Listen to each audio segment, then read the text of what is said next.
Hello, everyone. Sure hope you're enjoying your Labor Day weekend. My name is Eric Collins. 56 of the best softball players in the world actually punching the time clock today. We're going to play some softball, but it sure doesn't seem like work. This has been a lot of fun. This is brand new. Athletes Unlimited Softball is softball reimagined.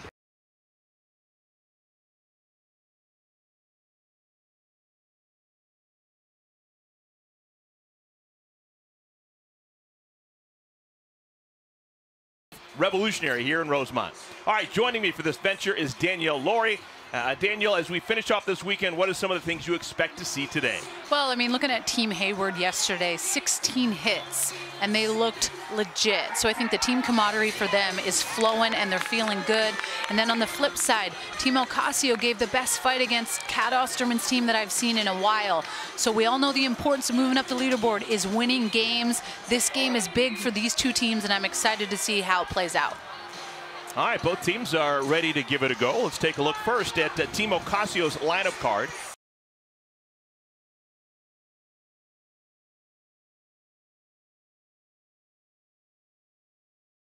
Danielle O'Toole. And it is no surprise that she is in the circle today. I mean, this really is an important game. I know we put such an emphasis on the leaderboard and the points, and so the trust with Danielle O'Toole is high from Victoria Hayward. She's coming from the left side, a lot of experience.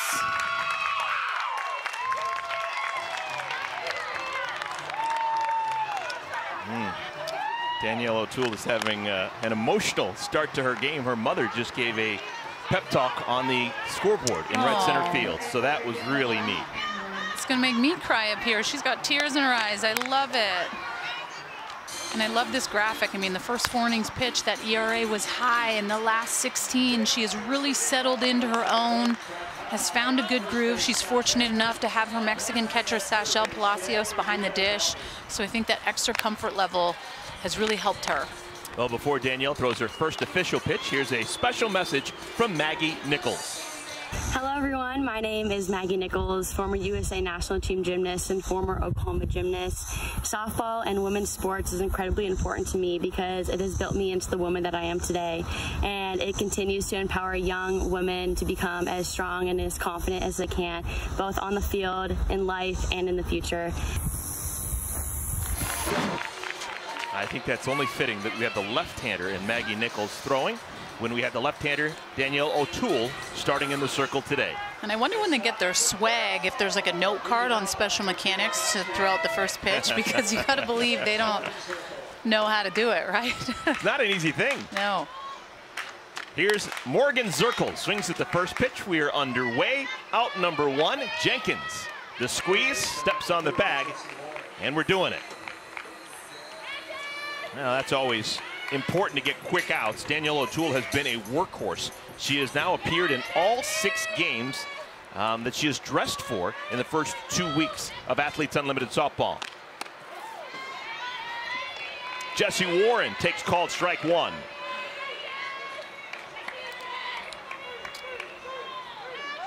Warren, 2018, winning a national championship for Florida State, and she was a huge reason why. Was the most outstanding player out in Oklahoma City. 9th in Athletes Unlimited points out of 56. There are 56 players here, and they're ranked 1 through 56 right now. Only 8 have more points than Jessie Warren.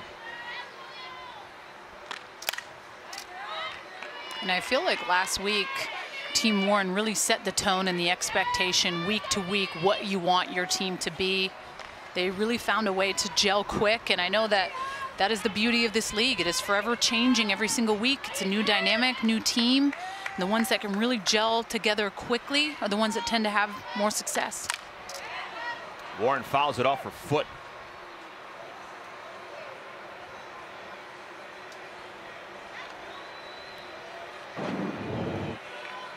And this always happens when you don't have a guard on or something. And you always stand up and go, why am I not wearing a guard on my shin or on my foot?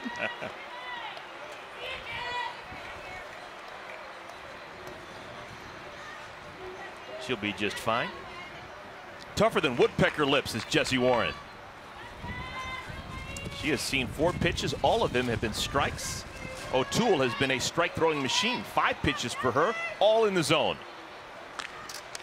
Except for that one. Well, let's just talk about the power. I mean, you have Warren Piancastelli and Katiana Mauga back to back to back. That is not easy as a pitcher to face almost the 3 hottest power hitters in this league. Softly to short. And a nice play made by Hannah Flippen. Able to stay on the bag is Kelsey Jenkins. 2 down. Couple of ground ball outs. Now defensively, O'Toole, Palacios familiar with each other from the Mexican national team. DeWitt, Flippen left side of the infield. Myers, Jenkins the right side. Captain in the outfield, Victoria Hayward. Center field, Morgan Howe. And left, A.J. Andrews, who is sensational. Won a Rawlings Gold Glove a couple of years ago. Andrews the right fielder. So 2 outs, bases clear. Next in line to face Danielle O'Toole is the catcher for Team Ocasio, Erica Piancastelli. Former McNeese State Cowgirl. Huge swing and a miss, 0-1.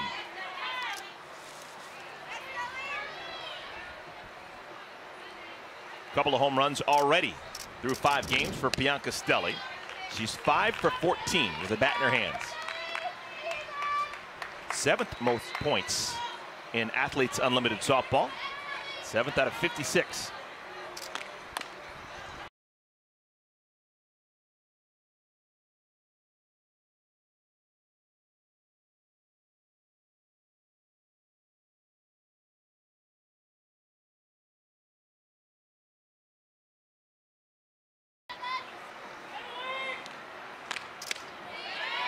Palacios tries to frame it, nothing doing.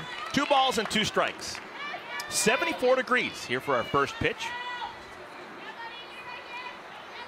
I don't think anyone's complaining. 3-2. See how careful O'Toole is being with Piancastelli.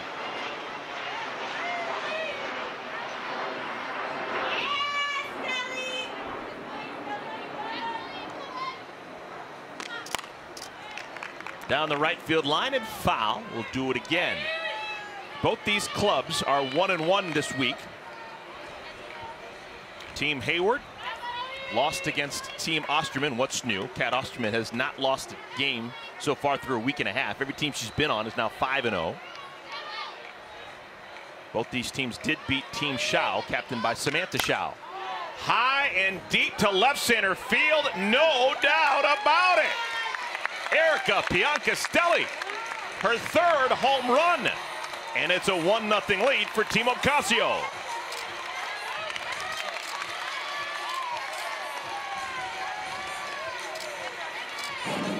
What a good quality AB. Works it to 3-2, and I just think this pitch needs to be a little bit lower and more on her hands. She's able to extend through the zone, and this was a no-doubter.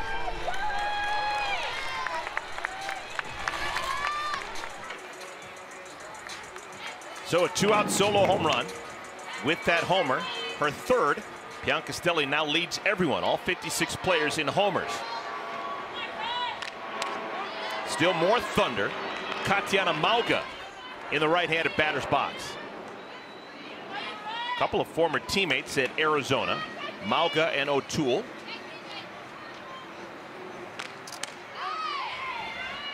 Oh, 0-2.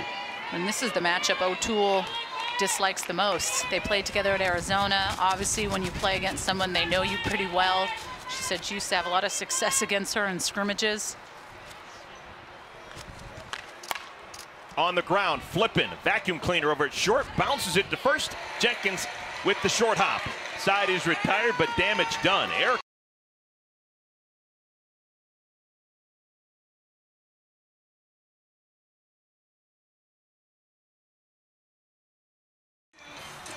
A run on the board, courtesy of one swing of the bat. Erica Piancastelli, a solo home run in the top of the 1st inning. Team Ocasio, a 1-0 lead.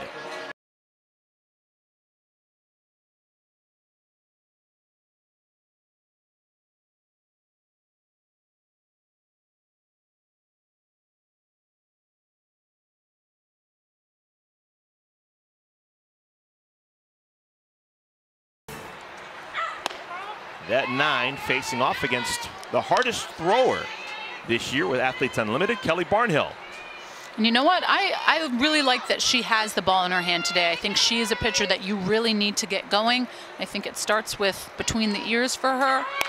Someone that really throws the ball hard. She does, and has struggled a little bit uncharacteristically. You see that? 0-0. She's only pitched 4.2 innings. So it'll be important for her to come in today, find that strike zone, and utilize the fact that you throw almost 70 miles an hour.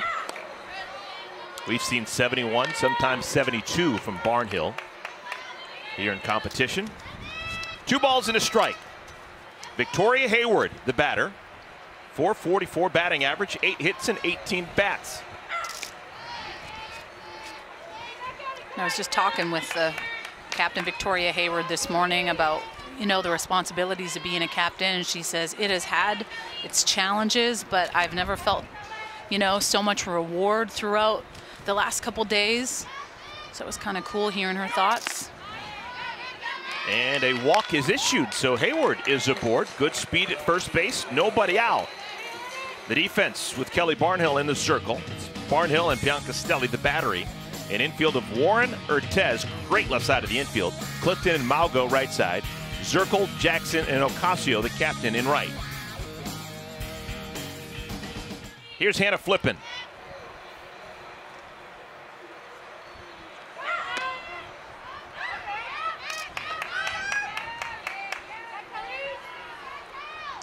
Flippen from San Diego, played collegiately at Utah. Was actually an assistant coach out at Utah. Gave that job up so she could participate here with Athletes Unlimited. So far, so good. It's been worth her while. She has shown both offensively and defensively. Played a great second base last week. This week, her team's needed her at shortstop, and she's been unbelievable there as well. Hayward on the move, thrown out a second, a good one. Bianca Stelli catches Hayward with her hand in the cookie jar. Out number 1 comes on the base paths. Laser beam by Bianca Stelli.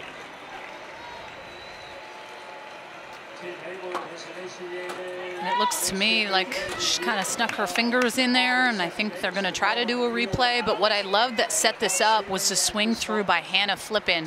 Whether it was a hit and run, or they will have a lot of the time the hitters swing through to just try to get the eye plane in the way of the catcher to mess up the throw a little bit. Well, the captain is Victoria Hayward, and she has the power to challenge whatever she wants, and she makes the decision that she wants to challenge. Well, the third member of our crew is Mike Rayner. He is the replay official, and he is going to have the final say in what we just saw. The call on the field was out at second. We'll need to have clear and conclusive evidence to overturn that, and this is what Mike is looking at.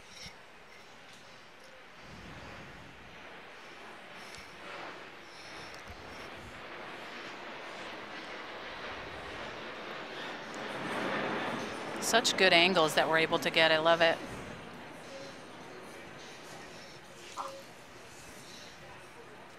And how cool is it that the captain, who's sliding into 2, can say, yep, I'm making that call. This may be the definitive angle.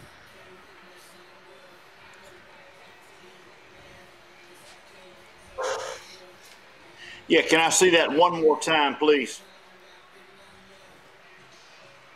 This is one of the cool things about Athletes Unlimited softball, is in real time we can see the decision being made.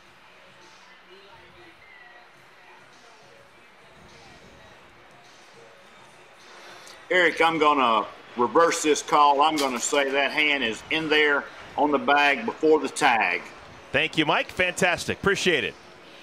Third member of our crew, Mike Rayner, making the call, and it's a reversal. That's the third time we've had a reversal this weekend. And Victoria Hayward smiling from ear to ear. She just picked up 10 points. Well, and that's the beauty of being able to have that instant replay, and I love that Athletes Unlimited has that. We all know the importance of scoring runs for winning innings, all those types of things. So to be able to reverse that and be the one that said, hey, I'm the captain, I choose that, and it be reversed, just gives your team a little extra energy. That was a 20-point swing for Hayward. You get docked 10 points if you get caught stealing. Right off the bat, she knows it. Victory for Victoria. When you have to remember, each team gets 2 allotted challenges per game. You do not get an additional challenge if you win it. But after the 6th inning, the umpires can make that decision on their own if there is a tight call, if they want to go to the video replay. So that's kind of cool. Liner into left field, that'll get down. Solid single for Flippin, and Hayward's going to be sent. And the ball hits her, the run scores. Serendipitous, the ball hit Hayward on her slide, and it goes away, and that means a run is scored, and we're now tied at 1. That was going to be a bang-bang play if the ball didn't hit Hayward. Well, when I saw the facilitator, Vera Montez, rounding Vic, I was a little surprised because Zirkle was in, but it was just that slight hit. I think if it doesn't hit Victoria Hayward, it could be a little bit of a different outcome at home plate. But I love it, challenging the defense, making them step up, and that is what is so unique about this league, right? It is every single week it's changing. Defense has to come together to make big-time plays, and why not test the defense? So a 1-1 tie. An inning win is on the line. Oh my, Nerissa Myers got pelted. That's the 3rd time in 6 games she's been hit with a pitch. There was no chance of her getting out of the way. Well, with Victoria Hayward rounding the bases, Aspiration Bank just committed to plant another 100 trees to drive environmental change.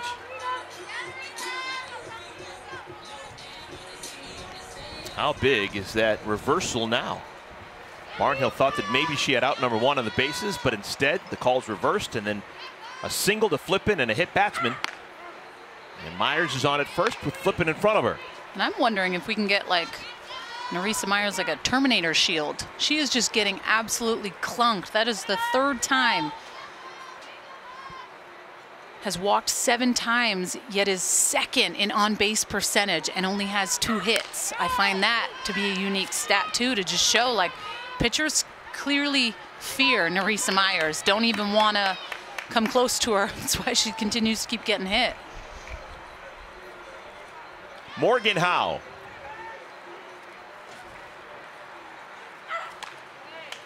When this Athletes Unlimited got underway a week ago, Morgan Howe was coming off the bench first game that she played, and then started to get some pinch hitting opportunities, and then was started to make herself available in the starting lineup. Now she's hitting 4th. People have figured out exactly how well she can hit the ball at this level. Well, those are the little diamonds in the roughs that you continue to see from week to week. And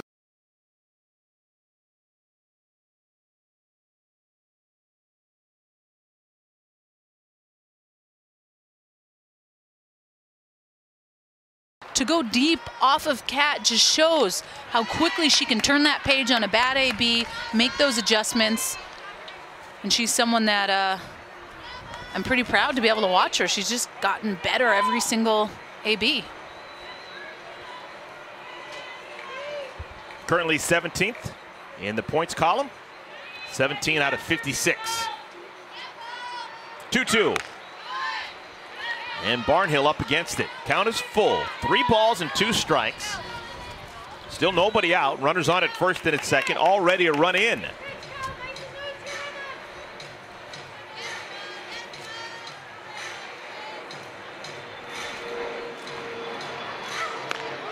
Quality pitch, and Howe strikes out.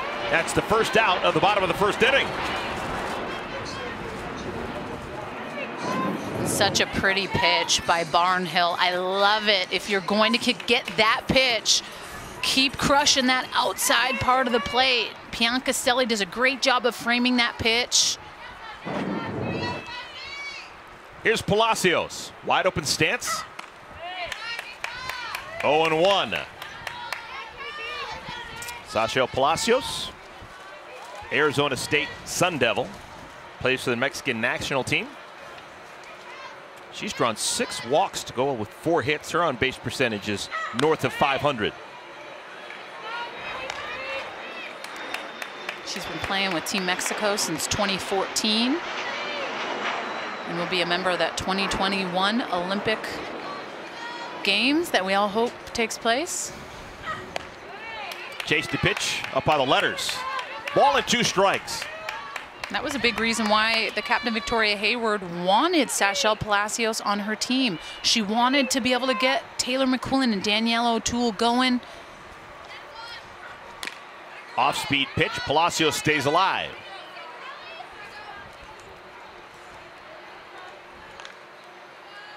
And I think being able to use this league to continue to keep helping you prepare for the Olympics is big, right? Like all these Team Mexico players, Team USA, it's all about getting quality ABs and learning.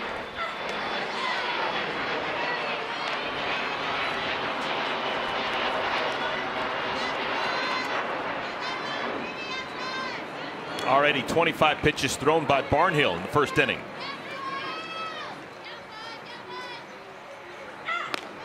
And she'll go to a full count for the second straight batter. Well, Barnhill hasn't thrown a lot of innings here over the weekend, so she should have a fresh arm. But you don't want to be throwing 26+ pitches every inning. And she walks Palacios. Now Sam Fisher coming to the plate. She's wearing a microphone. Let's go All Access presented by Sparta Science. You know in Finding Nemo, how every time someone meets Marlin, they're like, oh, you're a clownfish, like, tell us a joke. And he's terrible at being funny. That's how I feel when I'm mic'd up. It's like, what are you gonna do? What are you gonna do? Hey, but I get to have conversations today, so that's gonna be good.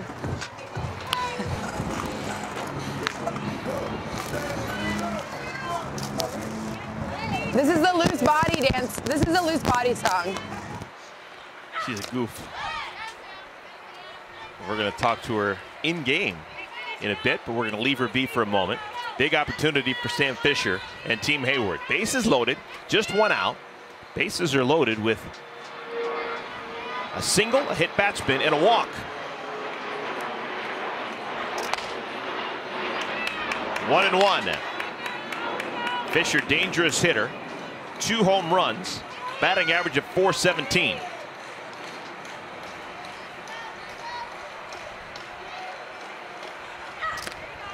And it's that pitch, that's her two-seam fastball. She's able to locate that and get it the fastest pitch in her arsenal, but it looks like she's just not able to really locate that for a strike.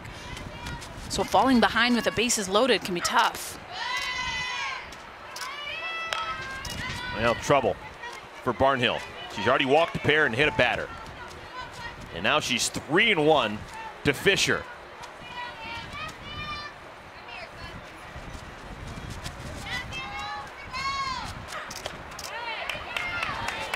Took something off, Fisher swung through it. 3-2.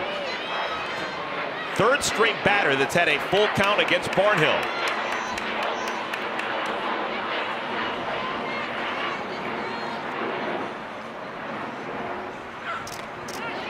Able to check her swing, and that's going to score a run. Flippin touches home plate. The walk drives in a run. So 3 walks in the first inning for Barnhill. I mean, that is right over the plate. I think, if anything, maybe a little bit too low, and that's why the location piece is so important. If you fall behind, it is harder to climb back in, especially when you have the bases loaded, and that run gives Team Hayward the inning points, which will be 10 points awarded to each member on the team. Well, here's Nicole DeWitt, teammates down in Gainesville with Kelly Barnhill. DeWitt 2 hits and 15 at bats.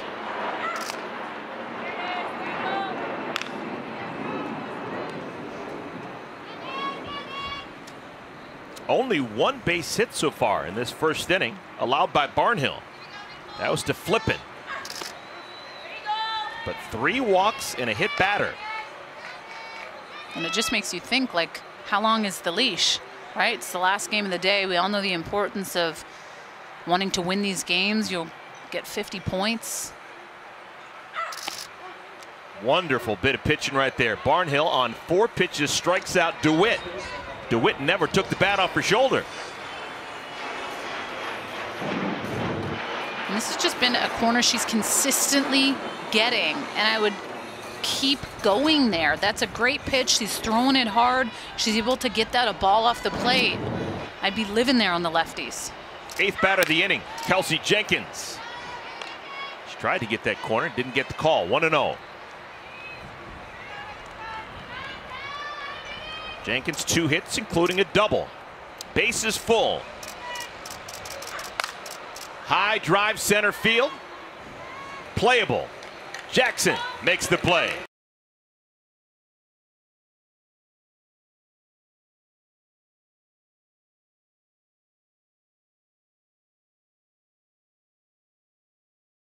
We're in Rosemont, Illinois, so close to O'Hare Airport.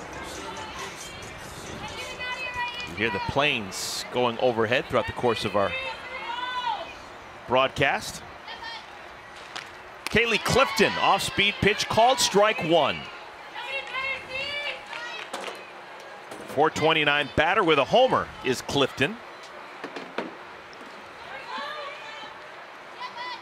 Clifton, Taylor, and Ocasio scheduled to bat here in the 2nd inning.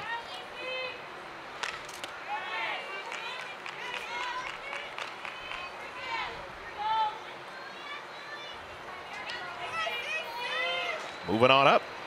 Clifton began the week 45th in the points column. Now she's 37th out of 56. Humpback liner caught by Myers. Well, Kaylee Clifton, the pick of the draft this week, presented by Carvana, the original 100% online car retailer. Buy your next car without leaving your home. Carvana, the new way to buy a car. She was taken in the 6th round, 23rd overall, and she's been a steal. What she can do both offensively and defensively.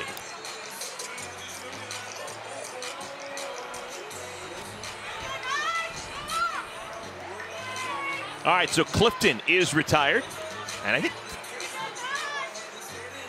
did the bat explode a bit? I saw people picking things up around home plate area. I'll take a longer look. Nadia Taylor, the batter. O'Toole pulls the string, changeup, and Taylor swings right through it. Sometimes when you kind of hit it off the end of the bat, it was like that little flare to Myers at 2. The bat can break, and one thing I do know, those. Oh, look at that. Wonderful camera work. We see everything. The bat did break. How does that happen? Just not hitting on the sweet spot. Okay. And something to think about with all these athletes being in this shield, and obviously in the middle of a pandemic, you can't share bats, right? You only have your bat, and that's something you're always so used to doing collegiately, and when you're playing professionally, you're always passing the hot bat. Taylor lifts it foul.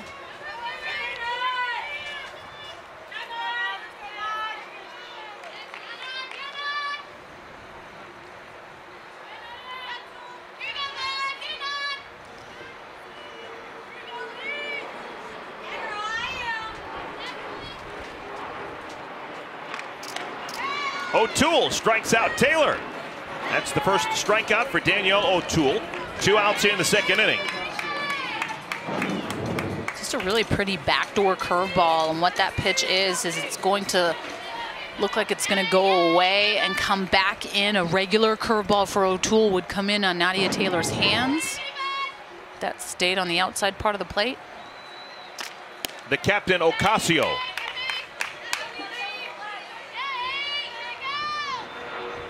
Two-way player. With the exception of Kat Osterman, Ocasio has been the most effective pitcher here with Athletes Unlimited through the first week and a half. Also plays right field and has 3 hits to her name, 3 for 8. All of her hits have been singles.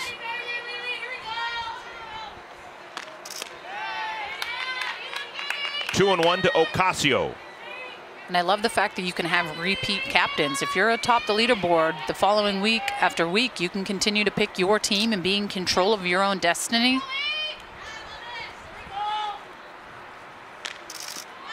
Thinking small ball, and the count evens at 2 and 2. All right, this is the last day of this week's competition. So as we take a look at the leaderboard, the top 5, Kat Osterman is #1 and then some. So she's going to be more likely than not she's going to have the #1 overall pick when we have the draft tomorrow. But Ocasio, Hayward, and DJ Sanders, if it ended right now, this week's play, would be your 4 captains.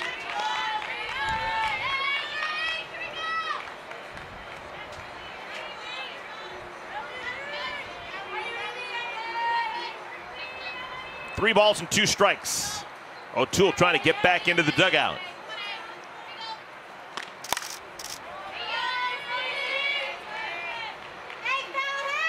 I think it's been impressive that Ocasio has performed the way that she has with the extra responsibility of being a captain this week and having to make decisions, change pitchers, trying to warm up when she's still in the game, communicate with everyone.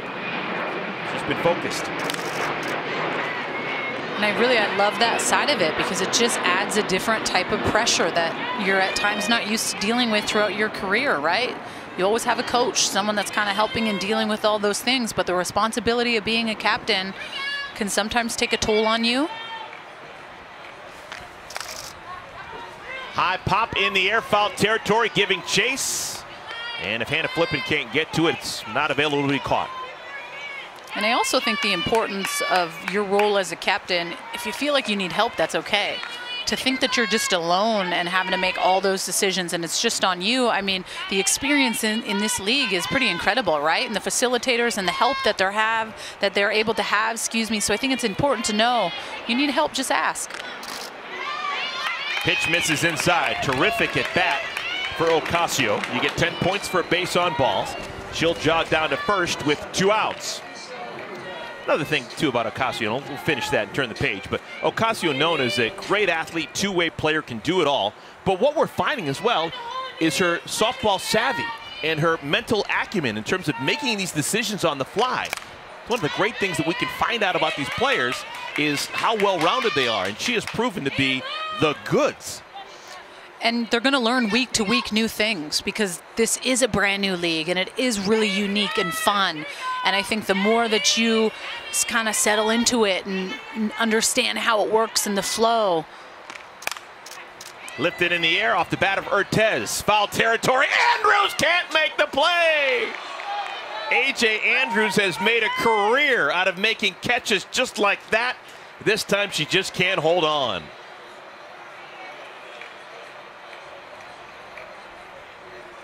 Would have been something.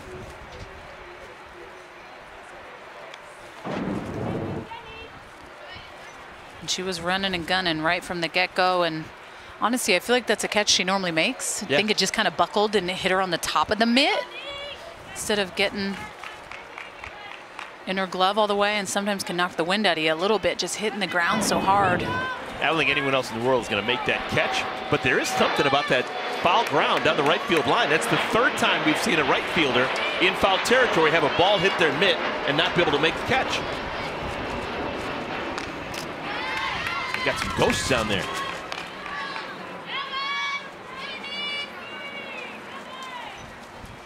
O'Toole got Clifton on a humpback liner to begin the inning. She struck out Nadia Taylor, but then an extended at bat, finished with a walk to Ocasio. And now Urtez, the batter, 1-2.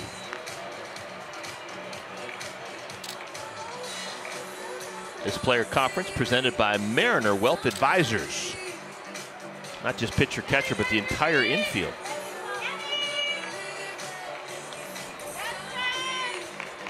And I like that Palacios is just calling timeout to just, they know each other well. This is a fun battery that have worked together for a long time with Team Mexico. So I think it's really just being able to go out and maybe sometimes just calm the nerves a little bit. The accountability is there, you trust.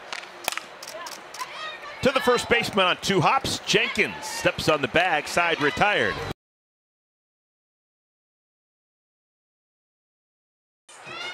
It is a 2-1 lead for Team Hayward as we play the bottom of the 2nd inning. A.J. Andrews, the speedster, will lead things off.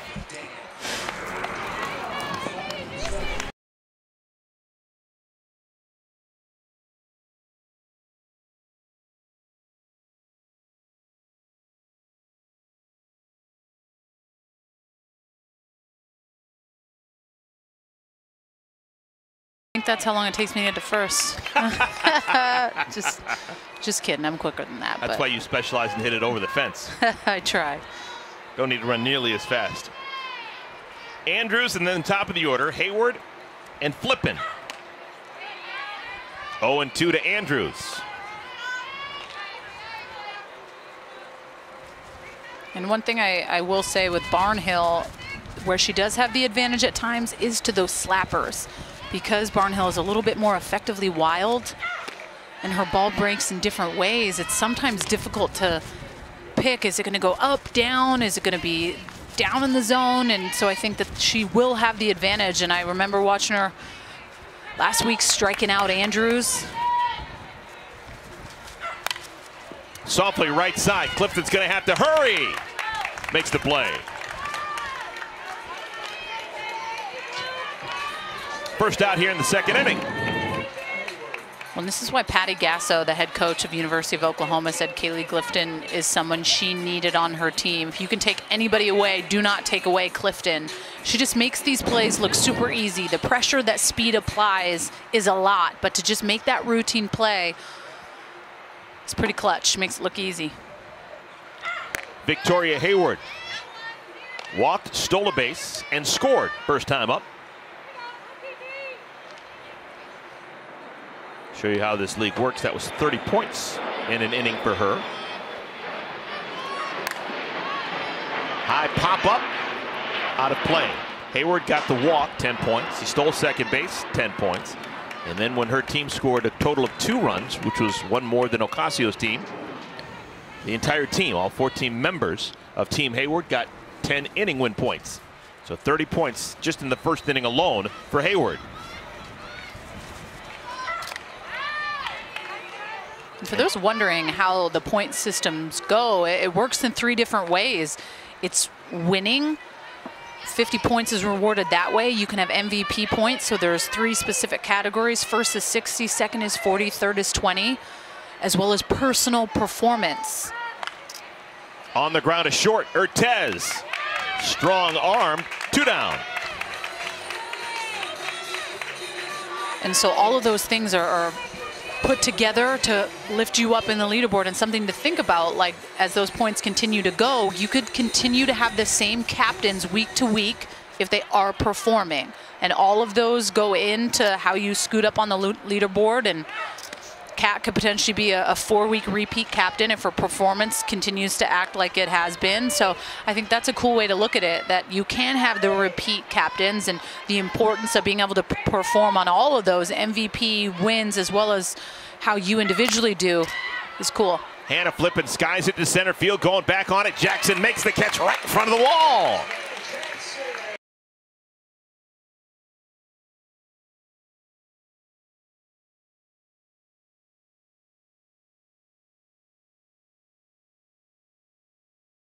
Greatness in the building. Kat Osterman is watching game 1. She will be in game 2 as one of the captains. Let's take a look at our Geico leaderboard. Kat Osterman, #1 by a wide margin. She's the first player to go over 1,000 points. She has got a lead of over 200 points on Alicia Ocasio, who's 2. Victoria Hayward, TJ Sanders. How about that? TJ Sanders has had the good fortune of obviously hitting the ball over the fence, but also playing every single one of her games so far the first 2 weeks as a teammate of Kat Osterman. So she's got a lot of win points next to her name. Jasmine Jackson, Morgan Zirkle, and Jessie Warren batting here in the 3rd inning.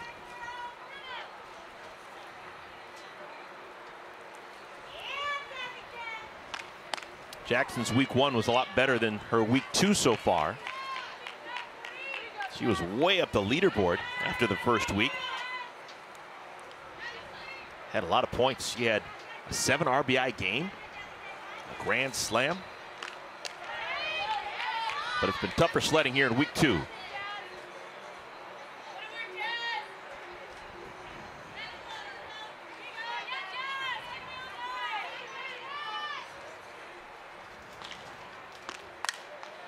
Softly in the air, Flippin makes the play. Fans want to get even closer to the game. Become a member of the Unlimited Club to cast votes for player MVPs and have access to our members-only dugout camera. Learn more about the Unlimited Club by visiting auprosports.com and clicking join in the upper right of the page. Zirkle takes ball 1. Danielle, last inning you were talking about the points. One other parameter that needs to be addressed. No one will get paid the same in this league. That's one of the huge reasons why we're keeping track of points. All 56 players will have different paychecks at the end of the summer when this is all said and done, and it's all based on the points. The player who has the most points will obviously have the most money, number 2, and so forth, all the way down to 56. There's not an identical salary for anyone. It is all based on points when it's all said and done. Now, of course, there's a minimum, there's a baseline, but when you talk about bonuses at the end of the year, it is all based on points. And bragging rights. If I was number 1, I would just be, you know, you get that little cash bonus for sure, but that's something to be able to brag about, right? Sure, To be at the top of that leaderboard. Zirkle chases, and it's a strikeout for O'Toole. 2 down. I wonder if you're the number 1 at the end. It's kind of like getting a hole-in-one on the golf course. You have to go back to the clubhouse and you have to buy a round of drinks for everyone. Maybe if you're the number 1, you have to buy pizzas or granola bars. If I won, that's what I would do. My husband always talks to me about the golf thing. I'm like, I hope you don't get a hole-in-one because you're just buying for the whole club. Jesse Warren. 0-1.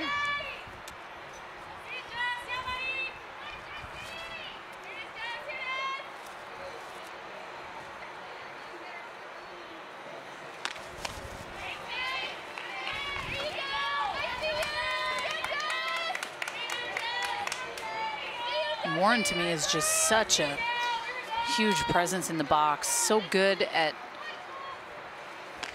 swinging at pitches outside of the zone. She's one of those hitters that as a pitcher you despise throwing against because you get ahead and she can go 2 balls off the plate, 3 balls off the plate and do something with that. So you have to be very careful to a hitter like Jesse Warren. On the ground, backhanded in the hole by Flippin, just can't stick a fork in it. She got to it, and in her haste to get the throw across the diamond, has it slip away for a moment, and that's enough for an infield single for Warren. That's deep in the hole, right in the 5-6 hole. I think if she can clean that, she has a shot because she is that good, but that would have been an exceptional play.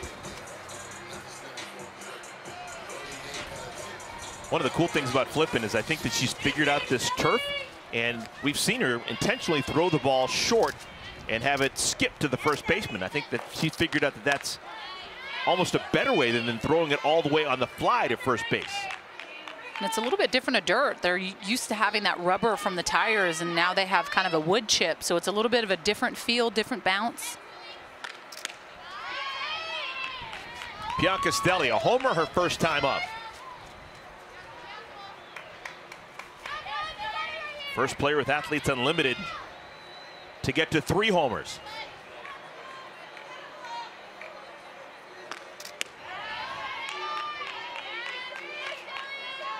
I don't think there's a bigger punch of Warren, Piancastelli, and Mauga back to back to back. That's difficult as a pitcher to face 3 power hitters. Those 3 players you just named combined for 240 college homers. They all finished in the top 15 in Division I in career homers. And Mauga was so close to the record. It was 95. Held by Lauren Chamberlain. She had 92 career home runs. And this was her last at bat. I mean, such a pretty swing. She's been so fun to follow. Always love just tuning into her social media. She always does a lot of different things, showing herself hit. This one into left field. It's cut off deep out there by Morgan Howe. And they're going to stop Warren at third. I think that's a ball that frequently gets to the wall, but Howe is playing so deep, she's able to cut it off. Back-to-back extra base hits for Piancastelli. It's just that off speed. That's great plate coverage. She goes and gets it, sits back on the off speed. And Howe, you're right. They're playing back like crazy. No doubles with 2 outs. Warren's got some speed, but the facilitator, Lauren Lappin, holds her up at 3.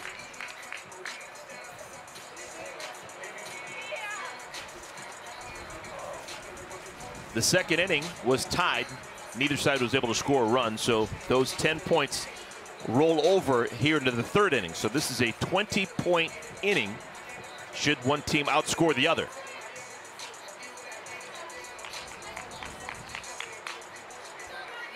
Morgan Foley getting the ball, getting loose just in case. Remember, that decision will be made by Victoria Hayward, who's in center field. Hayward is the captain this week. Here's Mauga.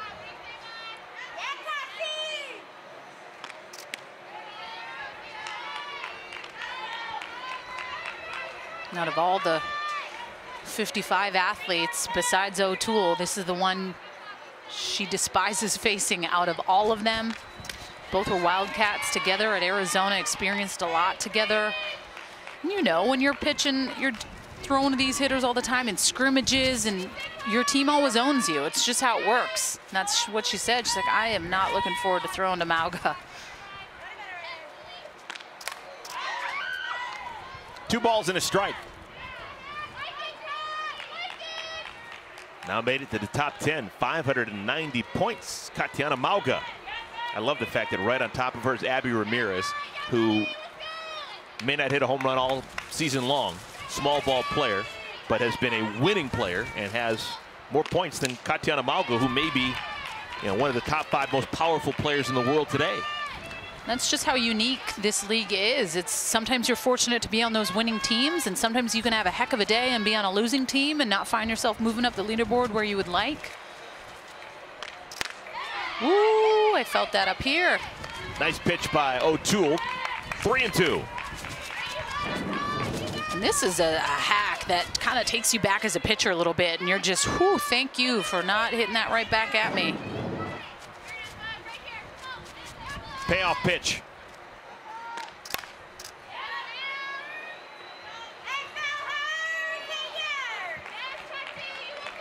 Inning began innocently enough. Jasmine Jackson, a pop out to the shortstop.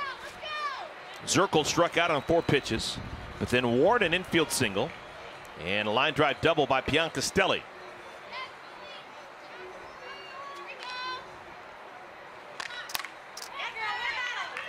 And this is what I've noticed a lot is these hitters are not being fooled by pitches. What they're continuing to keep doing is when they get 2 strikes, they don't go away. They're fouling and fouling and fouling. You just rarely see strikeouts by these hitters, and that can be wearing on a pitcher. It's how many pitches can I continue to keep throwing you?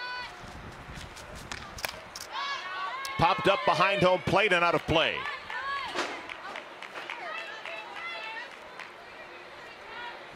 We're going on to the 9th pitch of this at bat. And yes, these two do have some history, but I've been noticing this trend that the hitting is definitely finding a way to just keep fouling and fouling off and waiting for a pitcher to make a mistake.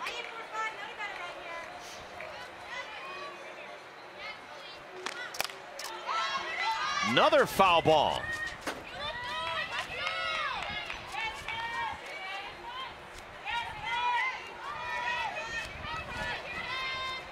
Last 4 pitches from O'Toole have all been spoiled by Mauga.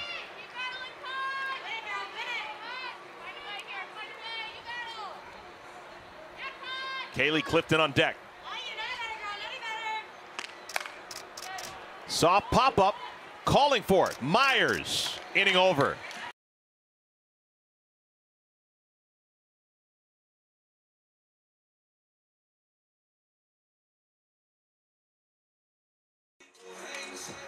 Bottom of the 3rd inning. It is a 1-run game. Team Hayward on top of Team Ocasio. 2-1. First of 2 games that we'll have at this field today. Later on, we will see Kat Osterman's team. Team Osterman take on Samantha Shaw's team, Team Shaw. Kat Osterman, the veteran left-hander, has not lost a game here with Athletes Unlimited. Factoring in last weekend, she is 5-0 every team that she has fielded.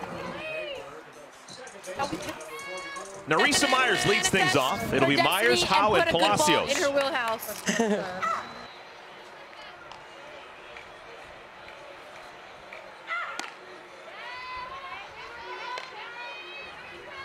Let's see if someone's going to pitch to Narisa Myers here, Eric. Are we going to give her something to hit, or? 7 walks, 3 times she's been hit with a pitch. So she's reached base safely 10 times in 6 games without swinging. Second to only Savannah Jaquish in on-base percentage.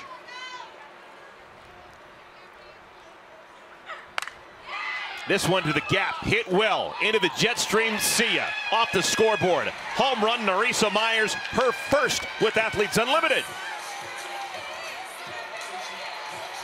Maybe that's why people have not been pitching to her, huh? So with one swing of the bat, 40 points for Myers on the homer and 20 points for everyone in her dugout because they've won the rollover 2 innings. And this is a 1-1 count. Barnhill trying to go upstairs, does not get it elevated enough. Wow, what a pretty swing. That was a no-doubter right off the bat. And I love the excitement, right? I just think the importance of going back to the basics of this game, of winning innings and how much that means. And the emotions of the game and remembering why you chose to play and how much fun it really is. And you can tell these ladies are having a lot of fun.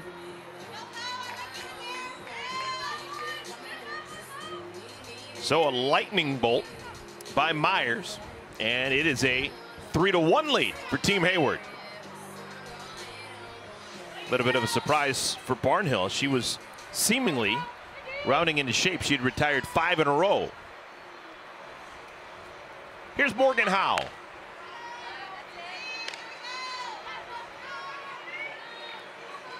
It just makes you wonder how long you keep Barnhill in. I saw that quick timeout by the facilitator with Team Ocasio, Lauren Lappin, going out to just have a brief conversation with Ocasio. Because as you know, the facilitators are there to help, but they cannot make decisions. It has to go through the captain. The conversation has to be made. You have Coley Reese warming up moments, and when there's the tough moments, be able to make those hard decisions, which they're definitely at times not used to making. But that's why this is so cool. They've experienced so much in, you know, their time in this game that they should be able to make up some pretty big decisions. Ocasio has to factor in the situation with Barnhill. You know, Barnhill is a friend. You're trying to get Barnhill going and make everyone go forward in the same direction, but at the same time, you can't let this lead get too big, this deficit get too big. They're already down by 2. And I think this is where it is difficult without having a coach for a player like Barnhill, right? Like, she thrived at Florida, had a consistent pitching coach, someone that could help her. And when you don't have that, there are times where athletes struggle. They need that help. They need someone to tell them what to do. So the accountability piece is huge, whether you reach out to a teammate or someone or connect with a friend and be like, hey, I need you to be on me with this. I need you to help me. I need you to come and have conversations with me in the dugout if I look like I'm sulking, or because it can be really lonely when you're struggling. And for pitchers, if it's anything, it's between the ears. 3-2 to Howe. On the ground, Clifton smothers it. And not in time at first base. Howe booking it down the line, gets herself an infield single. She just makes this look so easy. To her glove side, quickly gets to her knees. Howe has a lot of speed coming from the left side. Pretty close. The catcher, Palacios. Walked her first time up. If Barnhill could get something on the ground here, potential double play opportunity.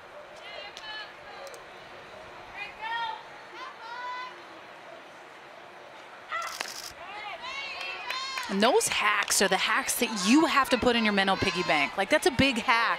That's a pitch she's not going to do anything with. And like I said yesterday on the broadcast, I could feel like Kelly Barnhill, if you throw 70 miles an hour, you got to have a better attitude out there, because you're the most dominant pitcher in this league if you can use that tool to your advantage. But if you cannot locate or have a tough time spotting your pitches, it does not matter how hard you throw, you're going to get lit up with the caliber of these hitters in this league. 2 balls and 2 strikes. Palacios comes from good stock. She's got a sister who is going to play at Arizona, rival school of Arizona State, where Sachelle played. Her father played college baseball and then was drafted in 2 separate occasions to play pro ball. Drafted by both the Detroit Tigers chain and the Cleveland Indians organization. So stick and ball sports big in the Palacios family. 3-2. Barnhill gets her first out of the third inning.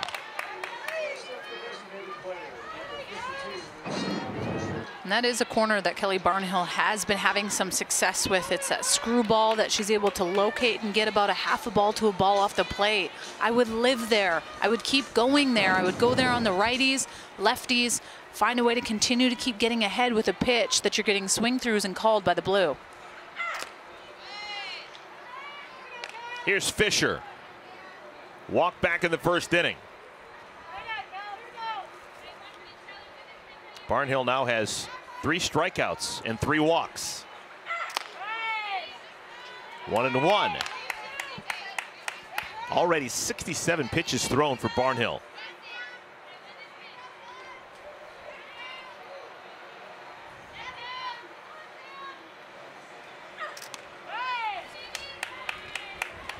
Wow, got the benefit of the doubt. Called strike, it's 1-2.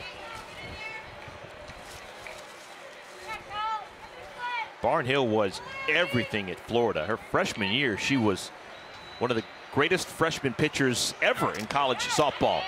Fisher went too far, back-to-back strikeouts for Barnhill. I think the people that saw Barnhill throw her freshman year in Gainesville, if they said how many championships is she going to win, they would have said multiple. I'd have to agree. I thought that too. I was actually surprised when she graduated and she wasn't able to win a national championship. But what I will say is I just feel like she didn't continue to evolve year to year. You know, you can have success throwing hard, but I think if you do not have an off speed, hitting is just too good at that next level. When you get to the Women's College World Series, you got to be able to change speeds.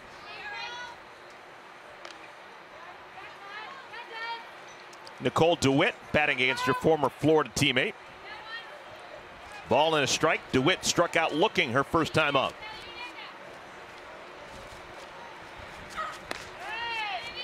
Now starting to hit her spots. 1-2.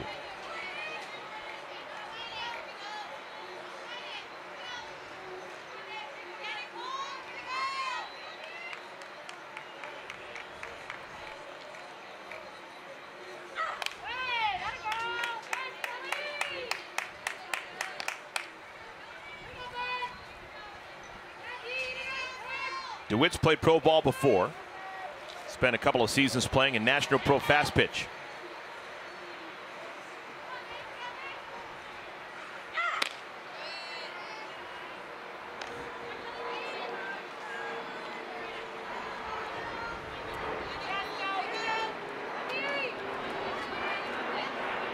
Bottom of the third inning. This will be the 75th pitch for Barnhill.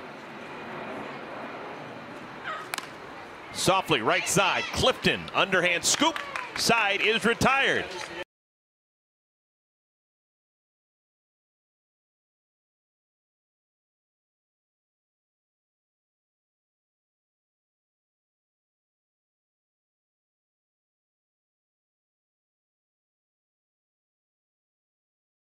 Welcome back, everyone. Top of the fourth inning. 2-run stiff arm for Team Hayward. 3-1 lead over Team Ocasio. Just a moment ago, a home run by Nerissa Myers. And here in this half inning, we're going to talk to Sam Fisher. It's going to be fun. One of the most unique individuals in the history of professional softball. Sam, how you doing? You know what? Any day on the field is a good day. I agree.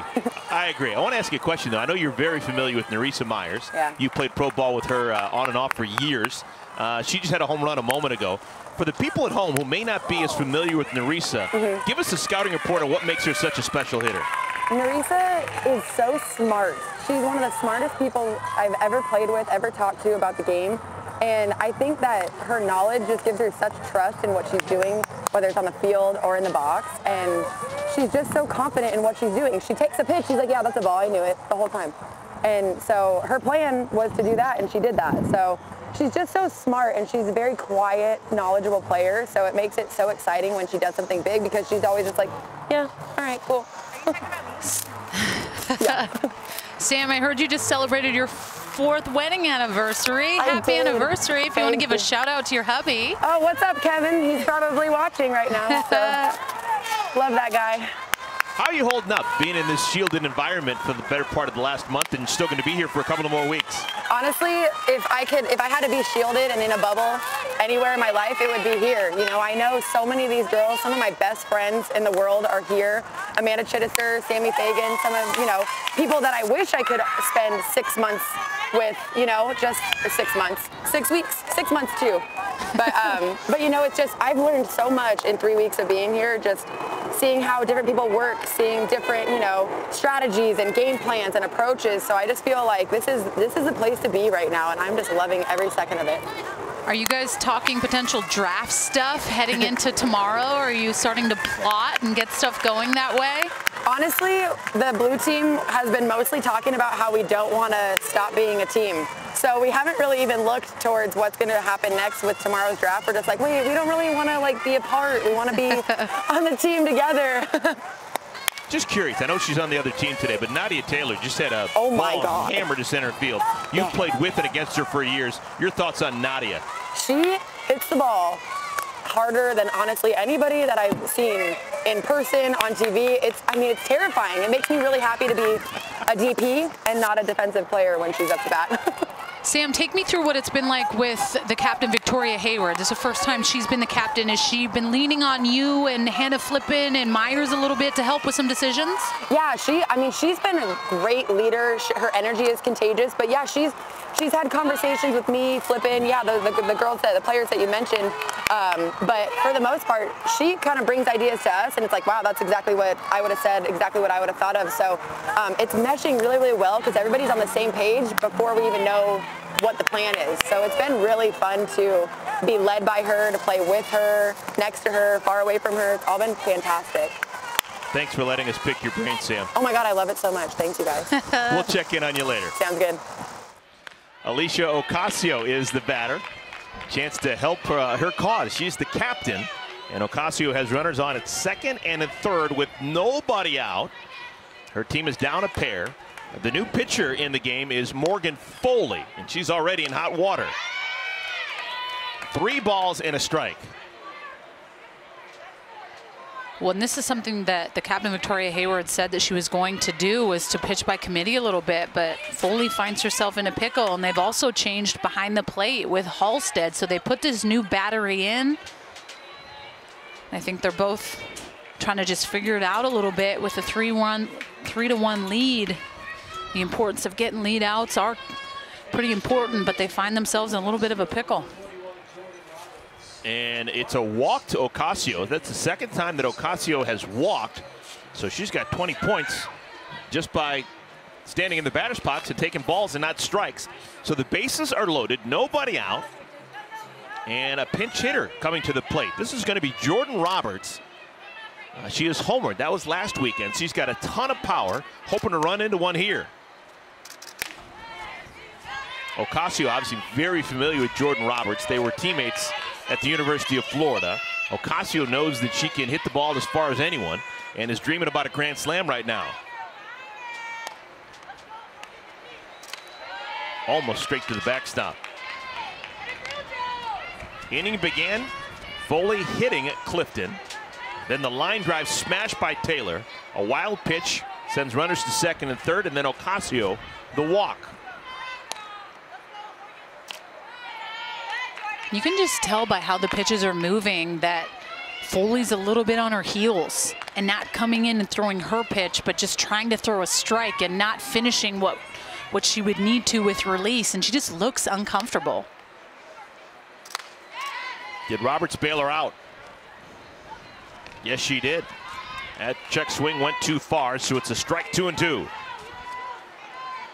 You take a peek at her record, 0-1, and ERA just a tad bit high for my liking.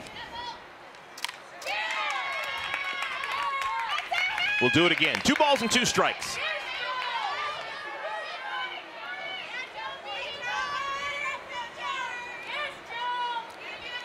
Bases loaded. Clifton, Taylor, Ocasio.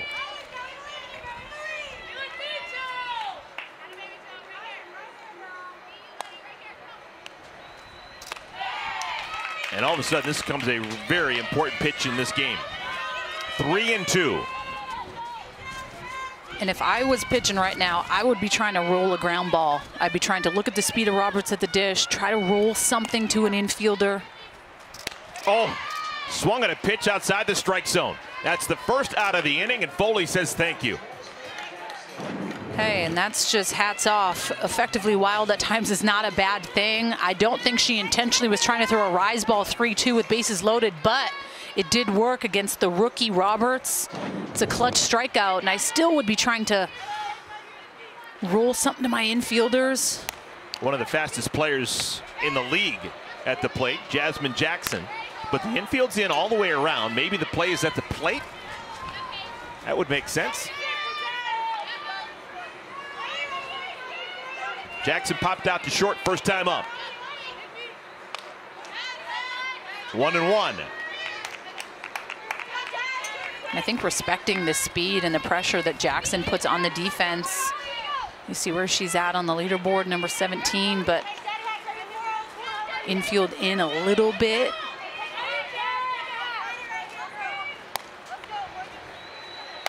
On the ground, Myers only plays at first, and she hesitated too long. Everyone's safe. Run scores. A break for Team Ocasio. It is now a 3-2 game. And I think that this is just a heck of a scoop by Myers, right? She is in, and Hannah flipping that slight little move to her left stopped her from going to second base. So the best thing that Myers could do was try to go to 1, and it wasn't in time with Jackson's speed, but it was that slight little move for flipping where she was not able to get over to 2 to get an out. Here's Zirkle. Speed Merchant, 0 for 2 of the strikeout.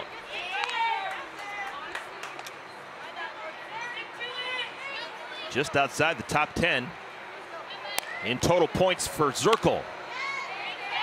1 ball and 1 strike. I tell you what, Foley's humping it up there. That was 68 miles per hour. She's got a good arm.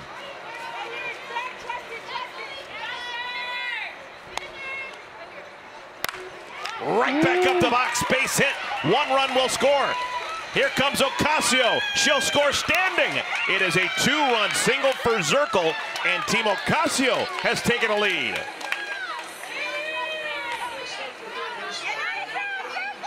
This Zirkle's impressive. She was the one in the last inning yesterday against Kat that roped that single, and then she comes up again in a big-time clutch situation. Such a triple threat from the leadoff spot, can drop the bunt, and absolutely hammers it right back up the middle. And that pass-the-bat mentality with Ocasio continues to keep happening. So Foley only able to get 1 out here in the 4th inning, and she's going to be lifted. Morgan Foley gives way to Taylor McQuillan, and already damage done. 3 runs have scored for Team Ocasio.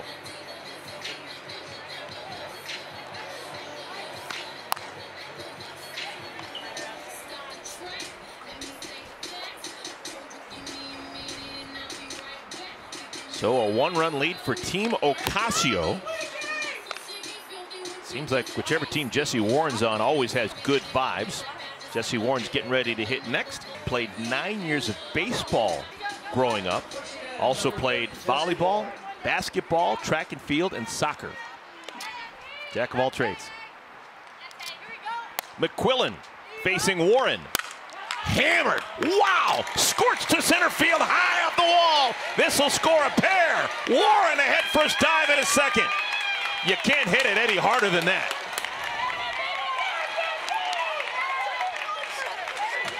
Good golly, Miss Molly. Wow, Team Ocasio. That's Warren's 3rd AB where she swung at the first pitch. And that's not a terrible pitch. That's down in the zone. Right in her wheelhouse. She can go down and get it better than anyone that I've seen. An absolute taser.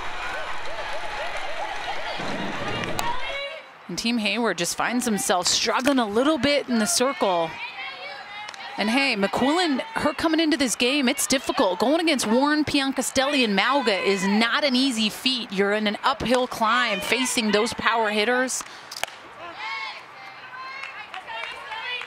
So it's now a 3-run lead for Jesse Warren and Team Ocasio.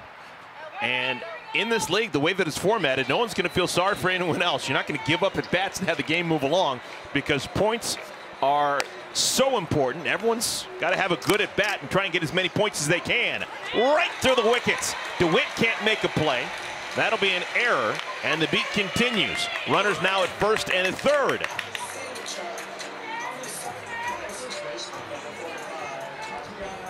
Biancastelli is aboard for the third time. It's an error on DeWitt.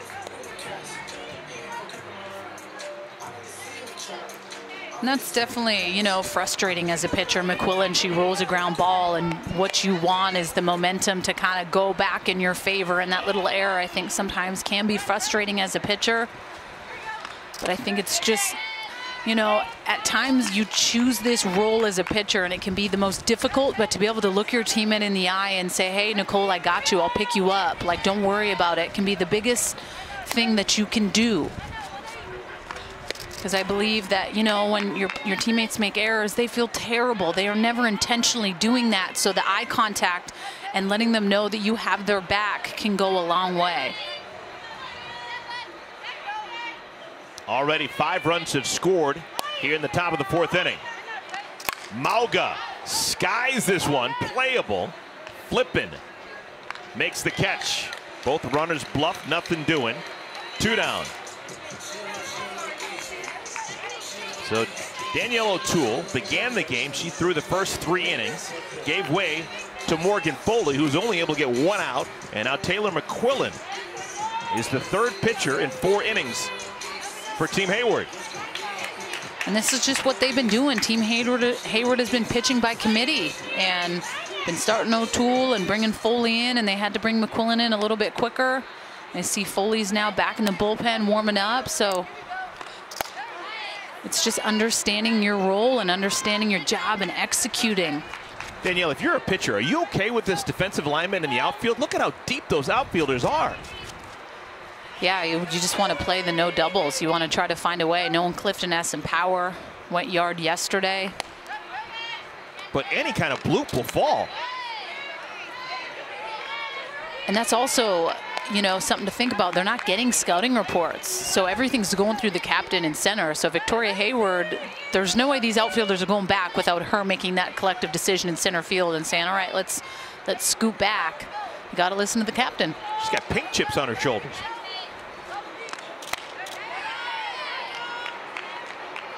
Ball and 2 strikes. Kaylee Clifton, the 10th batter to bat here in this 4th inning.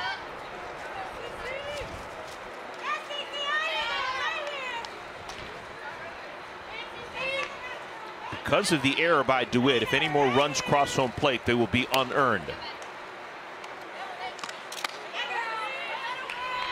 That's the big bugaboo for pitchers. You get 4 points for every out that you record, but when you give up an earned run, it's a -10. It's punitive.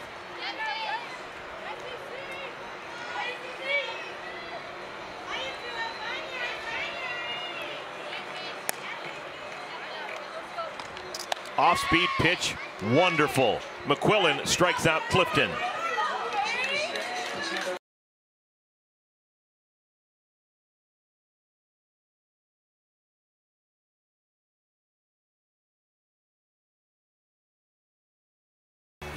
We've got a change to tell you about. The captain, Alicia Ocasio, calling her number. She will come on and pitch. So 3 innings of Kelly Barnhill, and now Ocasio will pitch the 4th inning.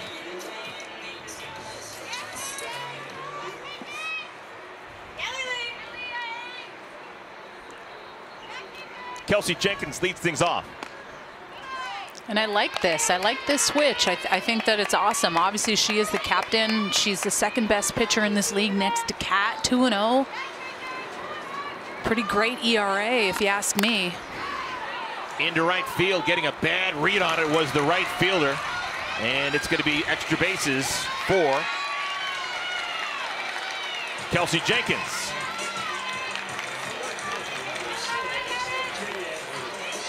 The right fielder, Morgan Zirkle, just didn't seem to have a good sense, and the ball goes over her head, so extra bases. Yeah, that is the Sun field. We've seen that all season long. Right field is hard to play. AJ Andrews, 0-1. With Zirkle, your new right fielder, replacing Ocasio, the new left fielder is Mandy Perez.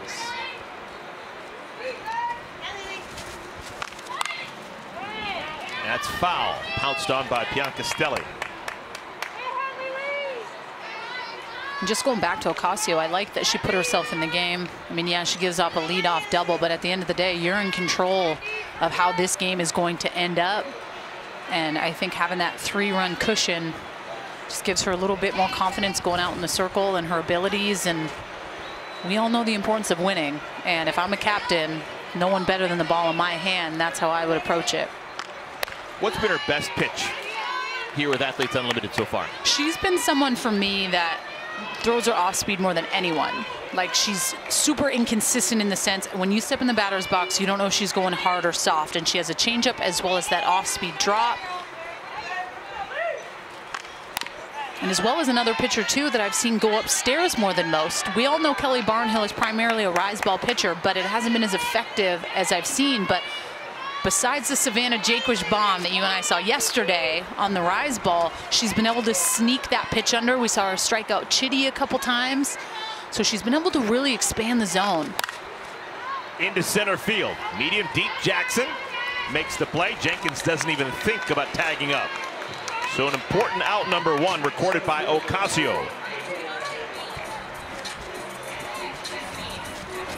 I remember back in the SEC a handful of years ago when Alabama would play against Florida. It was a broadcaster's nightmare. Best pitcher for Alabama was Alexis Osorio, and then you had Alicia Ocasio.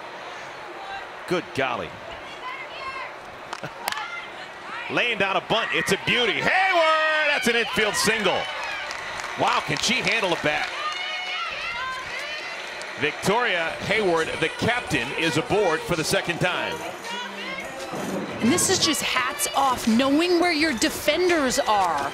She saw that Mauga's back, and you see her intentionally scoot her barrel to hit it up the right side. And is utilizing her speed, knowing if it is a one-on-one race between her and Mauga, I mean, this is no question. It's another thing, too, is we've seen that Hayward is savvy. She understands the parameters and what we're playing with. She knew that if she got that bunt down, it would at least be a sacrifice and she'd get 10 points for herself. But now the best of both worlds has scored a hit, 10 points. Runner moves along, and no out is recorded.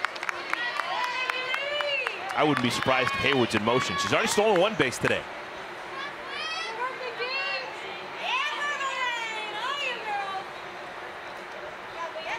Hannah Flippen's got power. She can tie this game with 1 swing of the bat. Hayward was in motion, fouled straight back.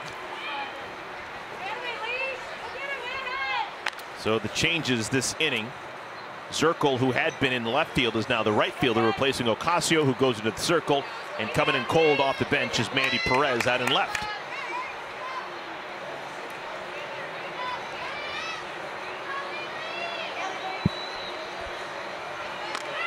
Again, Hayward in motion. They throw through and it skips into center field.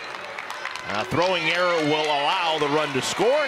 Jenkins makes it a 6-4 game. Stolen base for Hayward, 2nd of the game. I just like this.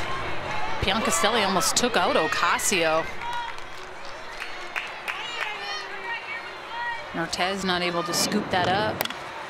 Lifted, right center field. Zirkle makes the play. Tagging and heading to third is Hayward. And the ball gets away.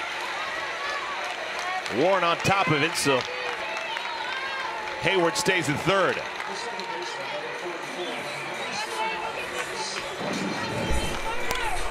I mean, notice as soon as that thing gets up, okay, I have to go back. So much speed. Putting herself 60 feet closer.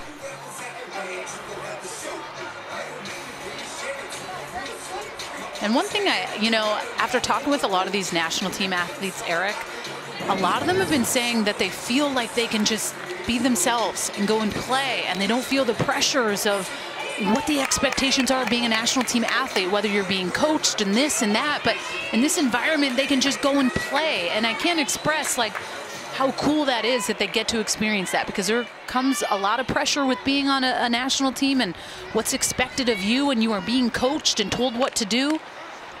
So I love this for the 19 aspiring Olympians for the 2021, because it just allows for them to fall back in love with the game and be themselves and just continue to get better in hopes of being an Olympian in 2021.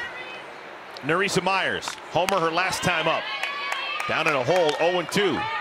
There was a massive meeting in the middle of the diamond with Ocasio, her catcher Piancastelli, and the entire infield. And I kind of thought they're going to talk about pitching around Myers, but Ocasio's going straight after her. Off the end of the bat, softly.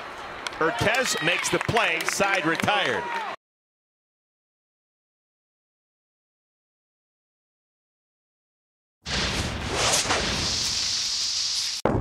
Circle, let's talk about that ball you hit. Woo! Took her soul out. Maybe if I put my helmet on, I'm more game-like. Change my mindset. Can you hear me? What is Palacios doing in the dugout? No, they can't hear me. I think only the people in the trailer can. Shout out Danielle Lowry. Oh. The lipstick, Danielle Lowry's lipstick. Yeah. Not that I'm a good softball player, but the makeup, hey, I'll take it. Getting critiqued up in the booth. I love it. Nadia Taylor batting against Taylor McQuillan. It'll be Taylor, Ocasio, and Urtez. Nadia loves this game. She's been a pro for 5 separate seasons. Played professionally in the rubber city of Akron, Ohio, here in Chicago, and also down in Dallas. She walks on 4 pitches. 10 points the easy way for Taylor. This is the first full inning for McQuillan. McQuillan came on in relief of Morgan Foley an inning ago after there was 1 out.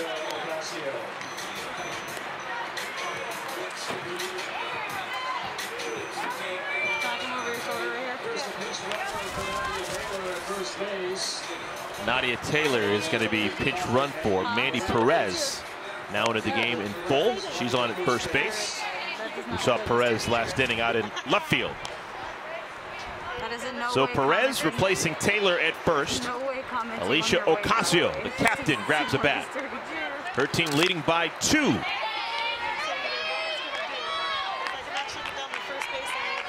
And I really think the importance of, as a pitcher coming in, when your team, even if they get you 1 run, to come in and be efficient, try to find that strike zone right away.